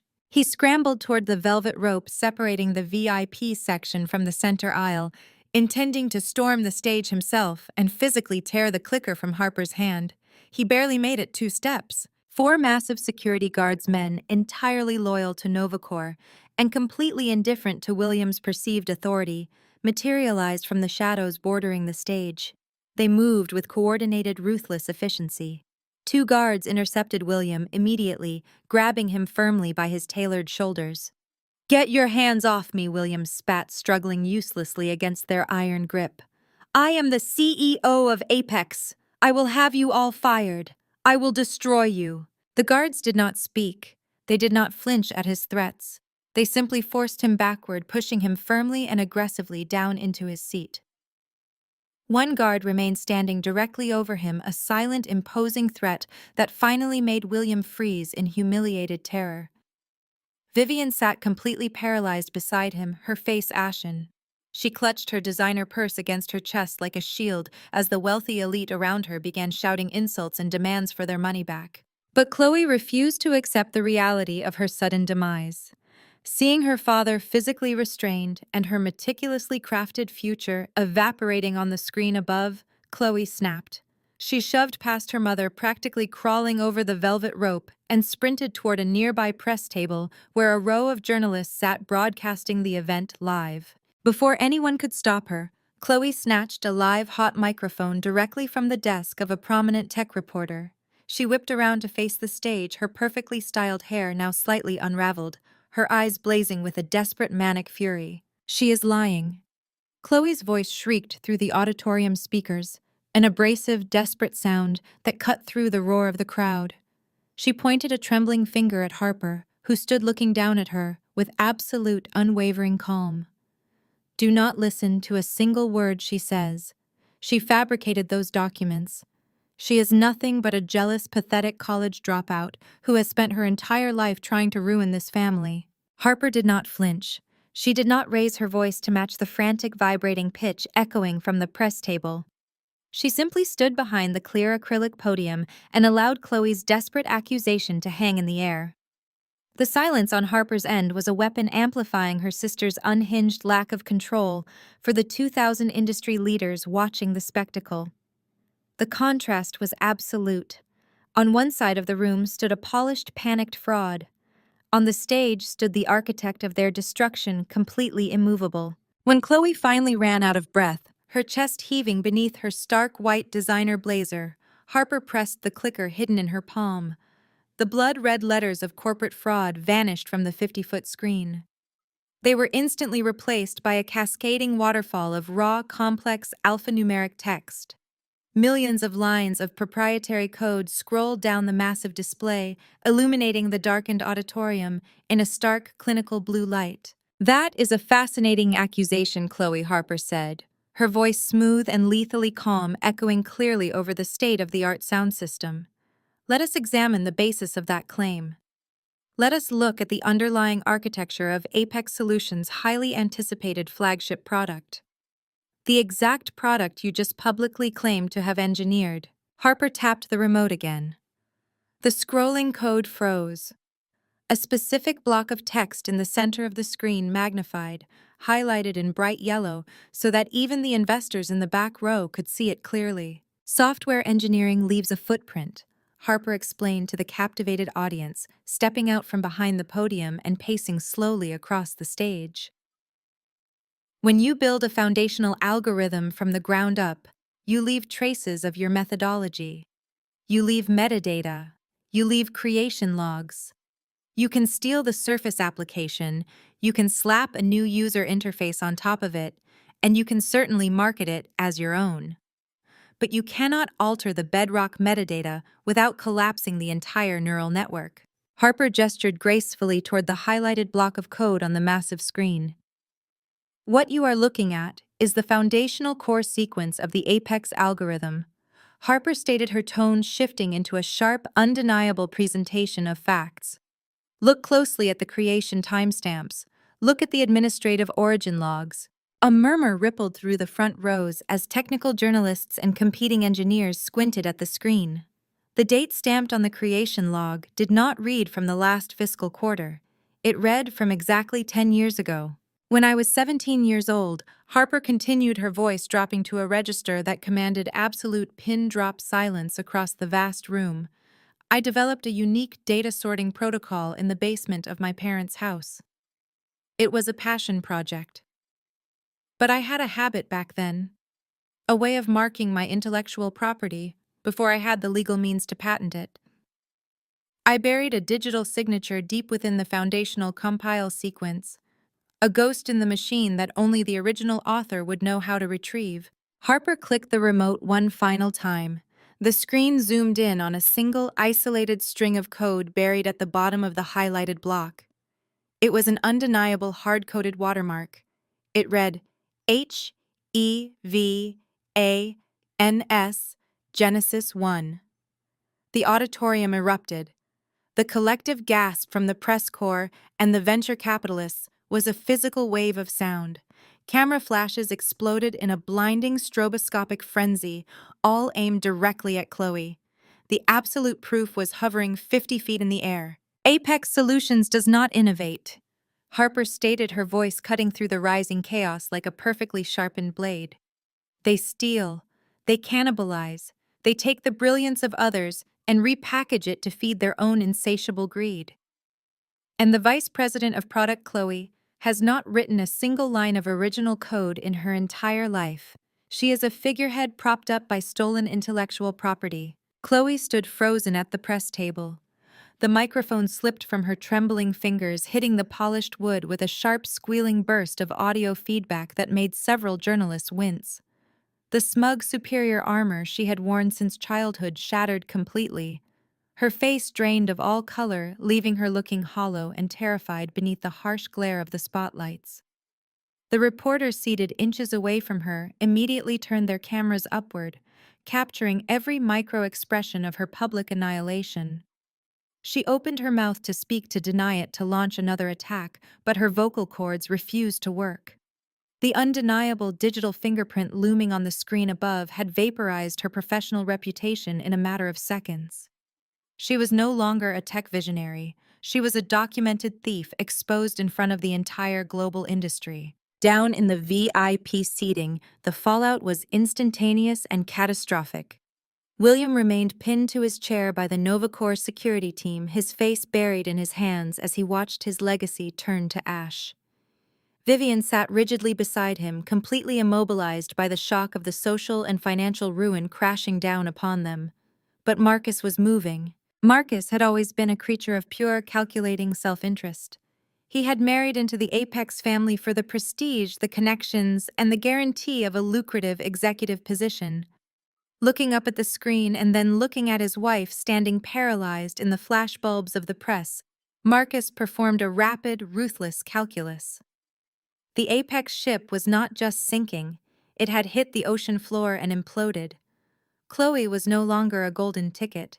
She was a radioactive liability that would drag him down into federal fraud investigations. Slowly, deliberately, Marcus stepped away from the velvet rope. He put physical distance between himself and William. As a swarm of aggressive financial reporters turned their microphones toward the VIP section, demanding answers about the falsified revenue reports, Marcus raised both of his hands in the air. He arranged his face into a mask of shocked, betrayed innocence. "I had no access to the engineering division," Marcus shouted over the din, making sure he was looking directly into the lens of the nearest camera. "I am strictly on the administrative side of the board. I was completely unaware of these fraudulent activities. My wife assured me the technology was generated internally. I am just as appalled as the rest of you." He took another step backward, preparing to slip through the panicked crowd and vanish into the lobby before the Securities and Exchange Commission inevitably froze all of their assets. He thought he could seamlessly detach himself from the wreckage. He thought he could play the victim and salvage his own career. Harper leaned forward against the clear acrylic podium, her sharp gaze locking onto his cowardly retreat. A cold, knowing smile touched the corners of her mouth. "Not so fast, Marcus." The words cracked like a whip across the vast auditorium. Marcus froze mid-step, his foot hovering above the plush carpet of the center aisle. The reporters surrounding him instantly sensed the shift in target. Like sharks detecting a drop of fresh blood in the water, the entire press corps pivoted. A dozen heavy television cameras swung away from Chloe's trembling figure and locked their lenses directly onto Marcus. Harper did not raise her voice. She let the microphone carry her glacial tone to every corner of the room. "You claim to be an innocent bystander," Marcus Harper said. "You stand before the financial press and declare yourself a victim of your wife's deceit and your father-in-law's fraud. You present yourself as the ethical administrator who was simply kept in the dark. That is a compelling narrative. It is also a complete fabrication." Harper pressed the black remote in her palm. The massive LED screen behind her shifted instantly. The complex lines of stolen code vanished, replaced by a stark, minimalist visual. A single pulsing audio waveform appeared against a pitch-black background. A hush fell over the 2,000 attendees. The silence was absolute, heavy with the electric anticipation of another execution. In the corporate world, loyalty is often treated as a negotiable asset. Harper continued pacing slowly across the 50-foot stage. But the level of treachery within Apex Solutions is truly exceptional. They do not just steal from their competitors. They actively plot to destroy their own blood the moment it becomes financially advantageous. Let us listen to exactly what the ethical administrator had to say when he realized this company was built on a foundation of sand. She clicked the remote. A sharp beep echoed through the surround sound speakers, followed immediately by the crisp, undeniable audio of a recorded conversation. The acoustics of the Global Tech Summit auditorium carried every syllable with terrifying clarity. "William is a dinosaur clinging to a sinking ship." Marcus's recorded voice boomed through the room. It was not the polished diplomatic tone he used for investor meetings. It was calculating, ruthless, and laced with absolute contempt. Down in the front row, William jerked against the grip of the security guards, his eyes widening in fresh, agonizing shock. "And Chloe," Harper's recorded voice asked, sounding smooth and completely detached. "Chloe is entirely incompetent," Marcus's voice answered from the speakers, echoing off the high ceiling. "She has no idea how the architecture actually functions. She is a liability, Harper. She is playing at being an executive while the entire infrastructure collapses around her. I can give you everything. I have the master administrative access. I can hand over the transition protocols and the remaining client lists. Just guarantee me a seat at Novacor when you dismantle them. Let me abandon this sinking ship before it takes me down with it." The audio clip ended with a sharp click. The pulsing waveform on the screen flatlined. The silence that followed was heavier and more suffocating than the roar of the crowd had been. It was the sound of complete, total annihilation. The venture capitalists in the surrounding rows stared at Marcus with open disgust. To steal code was a crime, but to so eagerly sell out one's own spouse for a corporate lifeboat was a level of cowardice that made even the most cutthroat investors recoil. Harper stood perfectly still on the stage, looking down at the wreckage. She had warned them. She had given them every opportunity to walk away. They had chosen greed, and now they were choking on it. In the center aisle, Marcus's meticulously maintained facade melted away. His tan seemed to vanish, leaving him looking sickly and gray beneath the bright overflow lighting. He opened his mouth, stammering his hands, making frantic, meaningless gestures. He looked desperately toward the press, then toward the stage, and finally, disastrously, he looked toward his wife. Chloe was no longer looking at the screen. She was staring directly at Marcus. The arrogant, entitled woman who had confidently marched into the auditorium, expecting a coronation, was gone. The sister who had just screamed into a stolen microphone, desperately trying to protect her stolen glory, had vanished. She looked physically hollowed out. Her breath came in short, jagged gasps. The husband she had paraded around high society, the man she had trusted to secure her empire, had just broadcast his absolute disdain for her intelligence to the entire world. He had called her incompetent. He had offered to sell her out to Harper. "Chloe, I was just trying to secure our future," Marcus pleaded, his voice cracking as he took a tentative step toward her. He reached out a trembling hand, attempting to salvage the unsalvageable. "You have to understand, I was trying to protect us. I was playing her." He never finished the sentence. The sheer magnitude of the betrayal ignited a violent, primal rage inside Chloe. The polished upper-class restraint her mother had drilled into her for 3 decades instantly evaporated. She did not yell. She did not cry. Chloe lunged forward. She planted her designer heels firmly on the carpet, twisted her torso, and swung her arm with every ounce of strength she possessed. The slap sounded like a gunshot. The sharp echoing crack of her palm striking Marcus's cheekbones silenced the few remaining murmurs in the room. The force of the blow violently snapped his head to the side. He stumbled backward, completely off balance, his arms flailing as he crashed hard into the velvet rope separating the VIP section. The stanchion tipped over with a loud metallic clang, sending Marcus sprawling onto the floor right at the feet of the most powerful tech journalists in the country. A split second of stunned silence gripped the auditorium, immediately followed by an absolute explosion of camera flashes. The paparazzi went into a frenzy. Motor drives whirred and shutter clicks merged into a continuous deafening roar. They were capturing the defining image of the decade.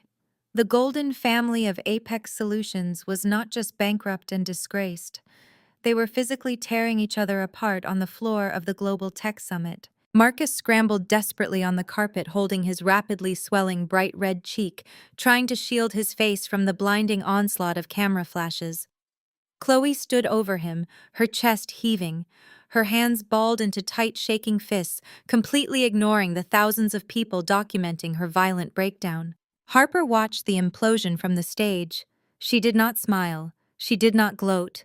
She simply watched the inevitable consequence of a foundation built entirely on lies. The empire was gone. The family was broken. The truth had finally collected its debt. Marcus scrambled backward, his hand clutching his rapidly swelling cheek. The sheer indignity of being struck in front of the industry elite shattered his carefully cultivated persona. He scrambled to his feet violently, knocking aside a bewildered financial journalist who had ventured too close to the wreckage. The polished diplomatic veneer he had weaponized for years dissolved instantly into raw, unfiltered panic and rage. "Are you out of your mind?" Marcus screamed, his voice cracking as he pointed a shaking finger at Chloe. She stood panting amidst the overturned chairs, looking wildly around the room as the reality of her exposure set in. "You are finished. Your entire family is finished. I am not going down with this sinking ship." Marcus turned his back on his wife and looked directly into the wall of flashing camera lenses. The press corps surged forward, eager to capture every syllable of the implosion. "I am filing for divorce," Marcus announced loudly, ensuring every reporter heard him clearly over the din of the auditorium. "Today, I want absolutely nothing to do with this fraud." He did not wait for Chloe's response. He did not look back. Marcus lowered his head and shoved his way through the throngs of shocked investors, abandoning his wife to the circling wolves of the press. He sprinted toward the nearest exit, desperate to contact his own legal team before the authorities froze his personal accounts. Chloe watched him run, her jaw trembling uncontrollably. The husband she had paraded around high society, the man she had trusted to secure her empire, had publicly discarded her the moment she lost her power. The reality of her total isolation crashed down on her. She was entirely alone in a room full of people documenting her ruin. A few feet away, Vivian was completely breaking down. The matriarch who had spent decades meticulously curating an image of untouchable high society elegance was hyperventilating. She cowered in her front row seat, violently throwing her expensive cashmere shawl over her head to block the relentless, blinding assault of the paparazzi flashes. The high society bloggers she had carefully courted for years, the same people she had invited to document her daughter's triumph, were now live streaming her humiliation. She gasped for air, clutching her chest, utterly unable to cope with the spectacular public execution of her family's reputation. The carefully constructed world of country club luncheons and charity galas she ruled had evaporated, leaving her terrified and exposed. But William refused to surrender. Even restrained by the heavy hands of the Novacorps security personnel, his delusion remained fully intact. The loss of his social standing and his public exposure only fueled his blinding narcissistic rage. He violently jerked his shoulder, managing to wrench free from one of the guards, just enough to point a furious, trembling hand directly at Harper on the stage. The veins in his forehead throbbed vividly as he spat his words across the chaos. "You think you have won?" William screamed from the floor, his voice raw and grating against the pristine acoustics of the auditorium. "You are just a CEO, Harper. You are just a puppet for your board of directors. I still own the brick and mortar. I still own the physical factories. I still control the tangible assets of Apex Solutions." He struggled against the guards again, his face a mask of desperate defiance. The surrounding investors watched in horrified fascination as the disgraced executive clung to the illusion of his power. "You can expose whatever digital ghost you want on that screen, but you cannot touch my real estate." William bellowed, his voice echoing off the high ceiling. "I will sue you for corporate espionage. I will sue you for defamation. I will drag you through the courts for the next 20 years. I will drain every single penny you have until you are begging me for a job on the factory floor." The crowd's murmurs shifted slightly. A few veteran venture capitalists exchanged uncertain glances. William was undeniably a fraud, but hard assets were hard assets. Factories, warehouses, and commercial real estate held intrinsic value regardless of software theft. Corporate lawsuits regarding intellectual property could indeed drag on for decades, bleeding both sides dry. Had Harper miscalculated the physical reality of William's corporate holdings? Had she won the moral victory, but failed to secure the financial execution? Harper watched his desperate tirade with absolute, unblinking focus. She did not reach for the microphone to argue. She did not bother to shout over his hollow threats. The time for grand broadcast presentations was over. The time for the final, intimate execution had arrived. She stepped out from behind the clear acrylic podium. The entire auditorium instantly tracked her movement, the room falling into a tense, expectant hush as the brilliant CEO abandoned her digital defenses. She descended the 3 short steps from the elevated platform and walked slowly, deliberately to the very edge of the main stage. Her midnight blue suit cut a sharp silhouette against the bright screens behind her. She stood directly above William, looking down at the red-faced, sweating man who used to terrorize her throughout her childhood. This was the man who had mocked her ambitions, stolen her work, and confidently expected her to surrender to his blackmail. William glared up at her, breathing heavily, waiting for her to flinch. He waited for the familiar hesitation he had always exploited when she was a child. He firmly believed that his bluster and his physical assets still gave him the ultimate leverage. Harper reached inside the breast pocket of her tailored jacket. She did not pull out a clicker, a microphone, or another digital device. She withdrew a single physical object. It was a stark crimson-red legal folder. She held it out slightly, the bright color standing out vibrantly against the muted tones of the stage, leaving William staring up at it with sudden creeping dread. The bright crimson cardstock seemed to absorb the light around it. William's chest heaved, his tailored suit jacket straining against the erratic, panicked rhythm of his breathing. He looked from the folder up to Harper's face, searching for a bluff, a crack in her armor, a sign that she was simply trying to intimidate him. He found nothing but cold, absolute certainty. The kind of certainty he used to wield against her when she was just a child begging for his approval. Harper did not raise her voice. She did not need to. She tapped the small lapel microphone clipped to her collar, ensuring the audio feed was perfectly clear. When she spoke, her voice was a soft, razor-sharp whisper that carried a terrifying weight through the dead silent auditorium. "You do not own anything," William Harper said, each word landing like a physical blow. "You have been so entirely consumed with falsifying your software revenue to impress the market that you completely neglected your physical reality. Apex Solutions defaulted on its primary commercial loans exactly 3 months ago. You missed 2 consecutive grace periods because you diverted your operating capital to cover Chloe's disastrous marketing campaigns." William opened his mouth, his jaw working uselessly. A guttural wet sound escaped his throat. He tried to lunge forward again, but the security guards pressed down hard on his shoulders, pinning him firmly to the leather seat.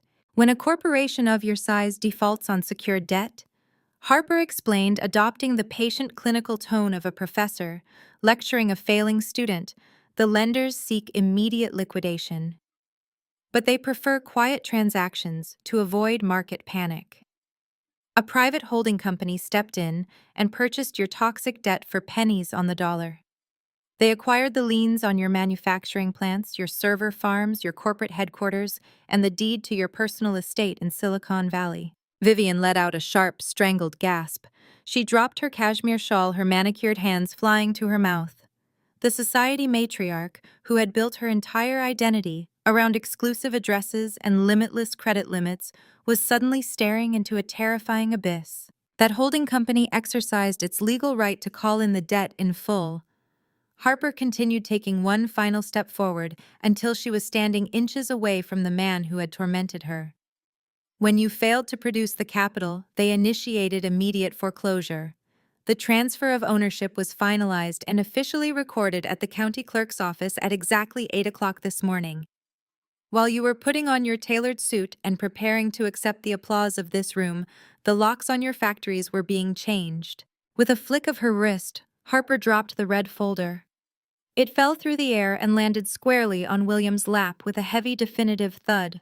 William stared down at it.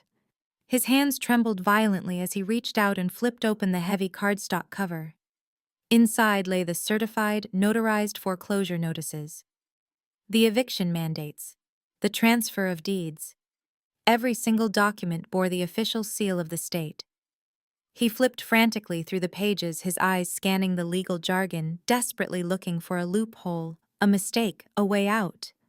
His gaze finally locked onto the name of the purchasing entity printed in bold black ink at the bottom of the final page. Harper leaned down, bringing her face level with his. Her eyes were chips of solid ice. "That holding company is me," Harper whispered, her voice echoing through the massive speakers, ensuring every journalist and investor in the room heard the final execution. "You are penniless, you are homeless, and you are trespassing on my property." The words stripped William of everything he was. The arrogant tyrant, the untouchable tech mogul, the abusive father who had demanded absolute submission, dissolved into a broken, hyperventilating shell of a man. The legal documents slipped from his shaking fingers, scattering across the polished floor at his feet. He slouched back into his chair, his eyes wide and vacant, staring blankly at the ceiling as the reality of his total annihilation destroyed his mind. Vivian slumped sideways against the armrest, her eyes rolling back in her head, completely unresponsive to the catastrophe unfolding around her. In the center aisle, Chloe had stopped crying. She stood frozen, staring at the scattered legal papers on the floor, realizing that the massive inheritance she had felt so entitled to was entirely gone. She had no job, no money, no husband, and no future. No. The 2,000 attendees in the Global Tech Summit auditorium sat in a state of absolute paralyzed shock. They had come expecting a standard corporate merger announcement. Instead, they had witnessed a flawlessly executed, profoundly ruthless dismantling of a legacy. Harper had not just exposed a fraud, she had systematically trapped them, isolated them, and legally stripped them of their wealth, their homes, and their freedom, all while they sat smiling in the front row. The venture capitalists who had backed William now looked at Harper with a mixture of profound terror and absolute respect. She had proven herself to be the most dangerous, calculating force in the industry. Harper stood up straight, smoothing the lapels of her midnight blue suit. She turned her back on her ruined family and looked out over the sea of silent faces. Her masterstroke was complete. The foundation of truth she had spoken about was now the only thing left standing. Then a new sound pierced the heavy, suffocating silence of the auditorium. It started as a distant wail, high and piercing, cutting through the thick, acoustic paneling of the building. The sound multiplied, growing louder and more urgent by the second. The distinct, overlapping howl of multiple sirens echoed from the busy streets outside the venue. A ripple of fresh panic swept through the VIP seating area. The investors who had funded Apex Solutions began frantically gathering their briefcases, desperately looking toward the side exits. But it was too late. Through the high frosted glass windows of the auditorium's main lobby, brilliant flashes of red and blue light began to pulse, casting frantic, chaotic shadows across the walls. The sirens screamed to a halt directly outside the main entrance, the sound of heavy tires screeching against the pavement. The massive oak double doors at the back of the auditorium violently burst open. A tactical unit of federal financial investigators clad in dark tactical gear with heavy badges gleaming against their chests stepped in unison into the room. Their heavy boots struck the polished hardwood floor in a rhythmic, terrifying cadence that completely drowned out the panicked murmurs of the remaining attendees. The lead agent, a tall woman with steel-gray hair and an expression carved from granite, held up a thick stack of warrants. The press corps immediately parted, creating a wide, glaringly illuminated path straight down the center aisle. They bypassed the frantic venture capitalists and the stunned industry analysts marching directly toward the VIP seating area. William stood up, his face flushed with a toxic mixture of adrenaline, rage, and sudden, gripping terror. He puffed out his chest, attempting to summon the tyrannical authority he had used to rule his family and his boardroom for decades. He demanded to know the meaning of this intrusion, shouting angrily about his corporate lawyers, his political connections, and his untouchable status as an industry titan. The lead agent did not even blink. She stopped inches from his face and calmly recited a devastating list of federal charges: wire fraud, securities fraud, falsification of corporate financial records, grand larceny, corporate espionage. The irrefutable evidence Harper had just broadcast to the entire world had already been sitting on the desks of the Securities and Exchange Commission and the Department of Justice for 48 hours. The stage presentation today was simply the final public nail in the coffin. A pair of heavily armed agents moved in, aggressively grabbing William by his tailored sleeves. He fought back, his face twisting into a grotesque mask of fury. The man who had just bragged about owning factories and physical assets was completely unhinged as cold steel handcuffs snapped shut around his wrists. The sharp metallic click echoed through the room, signaling the absolute end of his reign. Chloe watched her father being violently subdued, her perfectly manicured hands covering her mouth in horror. She tried to step backward, intending to melt into the crowd and slip out a side door before the spotlight turned on her, but two more agents swiftly blocked her path. When they reached for her arms, the reality of her situation finally shattered her lifelong delusion of superiority. She began to thrash against their grip, screaming frantically that she was just the vice president of product. She shrieked that she had absolutely no idea what the engineers were doing, and that her husband Marcus was the one handling the administrative oversight and financial reporting. She begged the federal agents to find Marcus, entirely forgetting that the coward had already sprinted out of the building minutes earlier to save his own skin. The agents completely ignored her desperate, high-pitched pleas. They forced her arms forcefully behind her back. The golden child of the Apex Empire, the woman who had stolen her sister's life's work to wear as a glittering crown, was marched down the center aisle in restraints. She wept uncontrollably under the blinding, relentless strobe of 100 camera flashes. She was no longer a celebrated tech visionary. She was a documented felon being perp-walked in front of the entire global industry. Down in the front row, Vivian watched her husband and her favorite daughter being treated like common street criminals. The matriarch of the family, a woman who had spent her entire existence obsessing over country club optics, social pedigree, and immense wealth, finally snapped. Her rigid high society armor crumbled to dust. In a matter of seconds, she saw the sprawling mansions, the private jets, the exclusive designer wardrobes, and the endless charity galas vaporize into thin air. She was left with nothing but the terrifying reality of federal indictments, public humiliation, and total bankruptcy. Her panicked gaze darted wildly around the massive room, landing finally on the only person left who possessed any actual power. She looked up at the stage. Harper stood right at the edge of the elevated platform, looking down at the absolute chaos, with an expression of pure, unadulterated ice. She did not flinch as her father screamed vile curses at her while being dragged toward the lobby. She did not look away or show an ounce of pity as her sister sobbed hysterically in handcuffs. She simply watched the toxic poison being permanently extracted from her life. Vivian scrambled frantically out of her plush leather chair. She pushed past a stunned security guard and practically crawled toward the edge of the stage. Her highly expensive cashmere shawl was trampled carelessly underfoot. Her pristine salon-styled hair was a tangled, chaotic mess. She reached the wooden base of the stage and threw herself forward, her shaking hands desperately grasping at the fabric of Harper's tailored trousers. "Harper, please." Vivian sobbed, her voice a ragged, breathless wheeze. The vicious, condescending tone she had used to belittle and marginalize Harper for 30 years was entirely gone. It was replaced by the pathetic groveling whine of a cornered animal, realizing it had run out of options. "Please, you have to stop this right now. You have to tell these people it is a massive mistake. I am your mother. I am your family. I always loved you, Harper. Deep down, I always knew you were special and brilliant. You have the money now. You have the power to fix this. You can pay the federal fines. You can save us. Please, Harper, save us." The auditorium grew incredibly quiet, the silence broken only by the frantic clicking of camera shutters and the pathetic sound of Vivian begging. The press corps held their collective breath, waiting to see if the brilliant CEO would show an ounce of mercy to the desperate woman groveling at her feet. Harper looked down at the weeping, trembling woman clutching her leg. She searched her own heart and felt absolutely nothing. There was no pity. There was no residual childhood longing for a mother's affection or approval. Vivian had spent a lifetime proving exactly who she was through cruelty and neglect, and Harper had finally accepted that truth.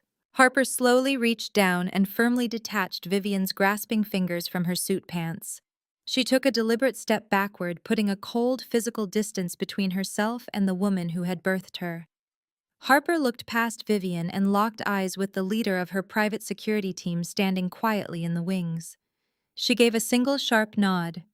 Two massive, broad-shouldered men immediately stepped out from the shadows, their faces entirely impassive. "Remove this woman," Harper instructed, her voice ringing out through the lapel microphone with chilling, flawless authority. "She is scuffing my shoes." The security guards moved in seamlessly. They gripped Vivian tightly by the arms and hauled her forcefully to her feet. Vivian shrieked, kicking and fighting against their iron grip as they dragged her away from the stage. She screamed Harper's name over and over again, begging for a salvation that would never come. The federal agents marched William and Chloe straight through the heavy double doors, followed immediately by the security team hauling a hysterical Vivian. The golden family of Apex Solutions was dragged out into the cold glare of the flashing police lights, completely destroyed, utterly disgraced, and finally banished from Harper's world forever. 30 days was all it took for an empire to turn to dust. Exactly 1 month after the heavy doors of the Global Tech Summit slammed shut behind them, the reality of their complete annihilation had fully set in. The federal authorities had moved with a swift, merciless efficiency that William had never anticipated. Apex Solutions was not just bankrupt. It was eradicated from the industry. The algorithms were seized, the servers were wiped clean, and the physical factories were auctioned off to the highest bidder to pay back the holding company Harper controlled. Every corporate bank account, every offshore trust, every hidden asset William and Vivian had meticulously hoarded over 3 decades was frozen, investigated, and permanently drained. Marcus had executed his final betrayal with clinical precision. True to his word, he filed the divorce papers the morning after the summit. He leveraged his immunity deal with the federal prosecutors, handed over every shred of incriminating evidence he possessed against his wife and father-in-law, and vanished into the corporate ether. He left Chloe standing alone in the wreckage facing a mountain of perjury and fraud charges without a single dime to pay for a criminal defense attorney. The Golden family had fallen from the absolute pinnacle of high society to the very bottom of the economic ladder. They had been evicted from their sprawling Silicon Valley estate within 72 hours of the summit. With zero access to credit and their names blacklisted across the entire globe, they were forced into a cramped, mildew-infested motel room on the industrial outskirts of the city. The designer clothes they had managed to throw into garbage bags before the eviction were now stained, wrinkled, and reeked of damp carpet. Vivian's prized social calendar was entirely empty. William's phone, once ringing endlessly with calls from senators and billionaires, was disconnected due to non-payment. They were destitute, they were starving, and they were entirely out of options. A torrential, punishing downpour battered the city streets. The rain fell in heavy, relentless sheets, flooding the gutters and turning the pavement into a slick, treacherous mirror. Rising above the gray gloom of the storm stood the towering, immaculate glass fortress of the Novacore headquarters. Inside the lobby was a sanctuary of warm, ambient light, polished marble, and quiet efficiency. Outside, shivering on the unforgiving concrete, stood William, Vivian, and Chloe. They were completely soaked to the bone. The icy rain plastered Chloe's unwashed hair to her pale, hollow cheeks. Her expensive blazer, the same one she had worn on the day of her humiliation, was ruined, heavy with water, and clinging to her shivering frame. Vivian looked unrecognizable. The once untouchable matriarch was trembling violently, her arms wrapped around herself as the freezing rain soaked through her thin blouse. William stood beside them, his shoulders hunched, his face gray and deeply lined with sudden, accelerated age. They were clustered around the heavily fortified glass doors of the main entrance, desperately trying to get the attention of the 2 imposing security guards stationed on the warm side of the glass. "Please, you have to let us in," William begged, his voice hoarse and completely stripped of its former tyrannical authority. He pressed his wrinkled hands against the wet glass, leaving smeared handprints. "Just call up to the executive suite. Tell her William is here. Tell her father is here. We just need 5 minutes of her time." The security guards stood like statues, their faces entirely impassive. They had strict, undeniable orders regarding these 3 specific individuals. They did not reach for their radios. They did not unlock the doors.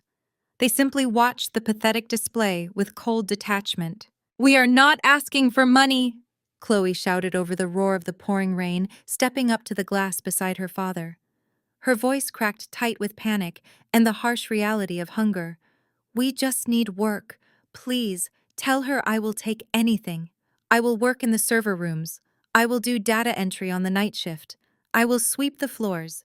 I just need a minimum wage job. My legal fees are burying me. I have nothing left to eat. Tell her I am begging her." Vivian pressed her face against the cold glass, tears streaming down her face and mixing with the relentless rain. "Harper," she wailed, though there was no chance her voice could penetrate the thick, soundproofed doors. "Mommy is so sorry. Please, Harper, do not let us freeze out here. We have learned our lesson. We have lost everything. Just let us inside." The guards remained motionless. The rain continued to batter the broken family, washing away the last remaining shreds of their dignity. They had spent their entire lives treating people like disposable commodities. Now they were experiencing the exact terrifying isolation they had inflicted on countless others. They were standing on the outside of a fortress they could never breach, begging for scraps from the daughter they had discarded. Then the deep, powerful purr of a high-performance engine cut through the sound of the storm. A sleek midnight black Maybach glided smoothly onto the curved private driveway leading to the executive VIP entrance, just 50 yards from where the family stood shivering. The vehicle stopped directly under the massive steel awning. The tinted windows obscured the interior, but William, Vivian, and Chloe knew exactly who was inside. The front passenger door opened instantly. A tall, broad-shouldered security agent stepped out into the rain. He quickly moved to the rear door, opened it, and deployed a massive, heavy-duty black umbrella. Harper stepped out of the luxury vehicle. She was pristine, perfectly insulated from the chaos of the storm. She wore a sharp charcoal gray trench coat over a tailored suit, looking every bit the apex predator she had become. She paused for a moment on the dry concrete beneath the awning, adjusting her cuffs. Chloe saw her first. The psychological break was instantaneous and total. The desperate, freezing woman could no longer handle the reality of her own destruction. Chloe's knees buckled. She collapsed directly into a deep, muddy puddle on the concrete, the dirty water splashing up against her ruined clothes. "Harper!" Chloe screamed, her voice a raw, primal shriek of total surrender. William and Vivian turned. Seeing the magnificent, untouchable figure of the daughter they had abused, their remaining pride evaporated completely. They dropped to their knees right beside Chloe on the soaking wet pavement. The three of them kneeled in the freezing mud, their hands raised in pathetic supplication, crying out her name over and over again into the howling wind. Harper did not flinch. She did not quicken her pace or shrink back from the miserable display unfolding at her feet. Sheltered beneath the massive black canopy of the umbrella held by her security detail, she stepped forward with the measured, deliberate grace of a queen surveying a conquered battlefield. The torrential rain battered the pavement around her, creating a violent symphony of splashing water. But beneath the umbrella, there was only the quiet rustle of her expensive tailored trench coat. She looked down at the architects of her childhood trauma. The sight was almost difficult to process. William, the towering corporate tyrant who had ruled his empire with an iron fist, was reduced to a shivering, broken shell. Mud caked his knees and stained his pale, trembling hands. Vivian, the society matriarch whose entire identity relied on looking down upon others from her ivory tower, crouched in the filthy water, her mascara running in dark, jagged rivers down her hollow cheeks. And Chloe, the golden child who had built her unearned career on Harper's stolen brilliance, was a hysterical, sobbing mess crawling forward in the sludge. "Harper, please!" William choked out, his voice entirely stripped of its former booming arrogance. He sounded small, frail, and desperately afraid. The icy rain washed over his bald head, making him look decades older than he was. "We have nothing left. The banks took the accounts. The federal agent seized my passport. We are sleeping in a motel that smells like rotting drywall, and we cannot even afford to buy hot food. I will do anything, Harper. I will scrub the toilets in your building. I will empty the trash bins on the night shift. Just give me a minimum wage job. You cannot leave your own flesh and blood to die in the gutter." Vivian reached out with shaking, blue-tinged fingers, not quite daring to touch Harper's pristine leather boots. "We are starving." "Harper," she wailed, her voice cracking against the wind. "Mommy is so hungry. They took all my cards. They took my rings. I have nothing left to sell. Please have mercy on us. You are a good girl. You were always such a good, smart girl." Harper stared at them. She felt the heavy, expectant silence stretch between the claps of thunder. Years ago, a display like this might have broken her. Years ago, the desperate pleas of her parents might have triggered that deeply ingrained, desperate childhood need for their validation and love. But looking at them now, shivering in the freezing mud, Harper felt an absolute chilling indifference. The emotional umbilical cord had been permanently severed. There was no rage left in her chest. There was no vindictive thrill or desire to scream and gloat. There was only the cold clinical observation of a surgical procedure finally reaching its successful conclusion. "You are not my flesh and blood," Harper said, her voice cutting through the roar of the storm with perfect crystalline clarity. "You are simply the people who happened to share an address with me while you systematically tried to destroy my mind and my future. You made your choices, William.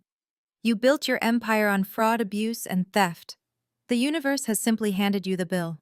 Chloe let out a gut-wrenching sob, shuffling forward on her knees until the dirty water splashed against the hem of Harper's coat.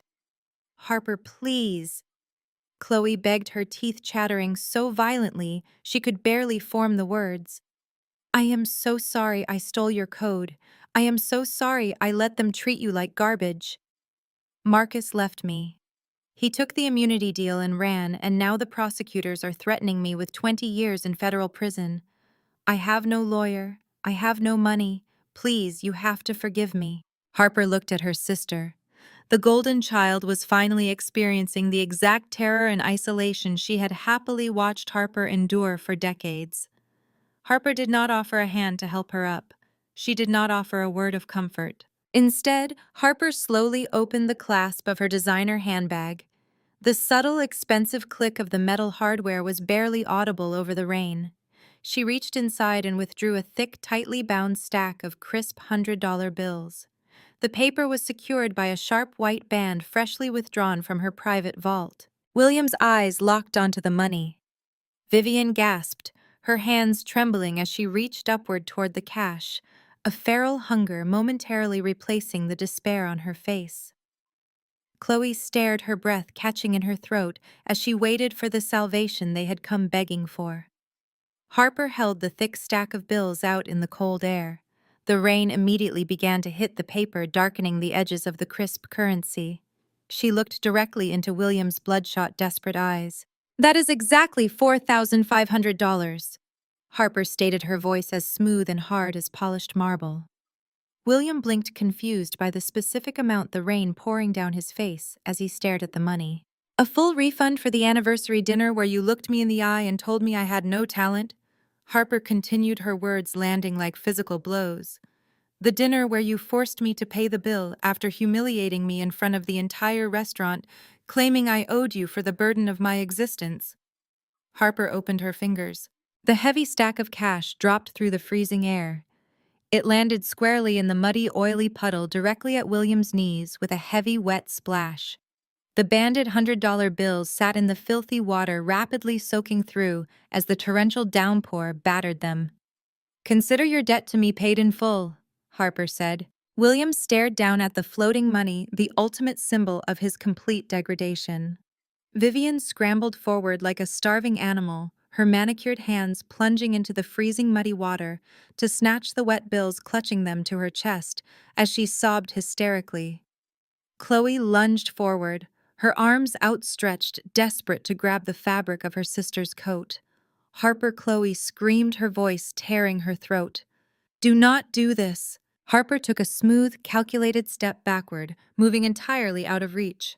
Chloe's muddy hands grasped only empty air and she collapsed forward into the puddle, weeping uncontrollably into the pavement. "Never step foot in my world again," Harper commanded, her tone finalizing the execution. Without waiting for a response, Harper turned her back on the ruins of her former family. She walked with perfect, unhurried grace toward the towering entrance of the Novacore headquarters. The massive security detail moved flawlessly with her, keeping the rain completely off her shoulders. She stepped over the threshold into the pristine, brightly lit lobby of her empire. The air inside was warm, glowing with the immense power and absolute security she had built with her own two hands. Behind her, the heavy, thick glass doors slid smoothly shut, sealing with a definitive mechanical lock. The sound of the storm, the crying, and the toxic past were instantly muted, locked out in the cold rain forever. Harper walked across the polished marble floor, surrounded by the empire she commanded. A powerful, victorious smile spread across her face as the camera faded to black. The most profound lesson here is that our true worth is never defined by those committed to misunderstanding us. Enduring a toxic family dynamic and being relegated to a scapegoat can deeply shatter your self-esteem. Yet the protagonist's ultimate triumph didn't come from begging for their impossible approval. Instead, it blossomed from walking away and quietly building her own empire of success, financial independence, and unapologetic self-respect. True liberation means realizing you no longer need to sit at a table where respect isn't being served. Have you ever had to walk away from a toxic environment to find your true worth? Share your story in the comments below.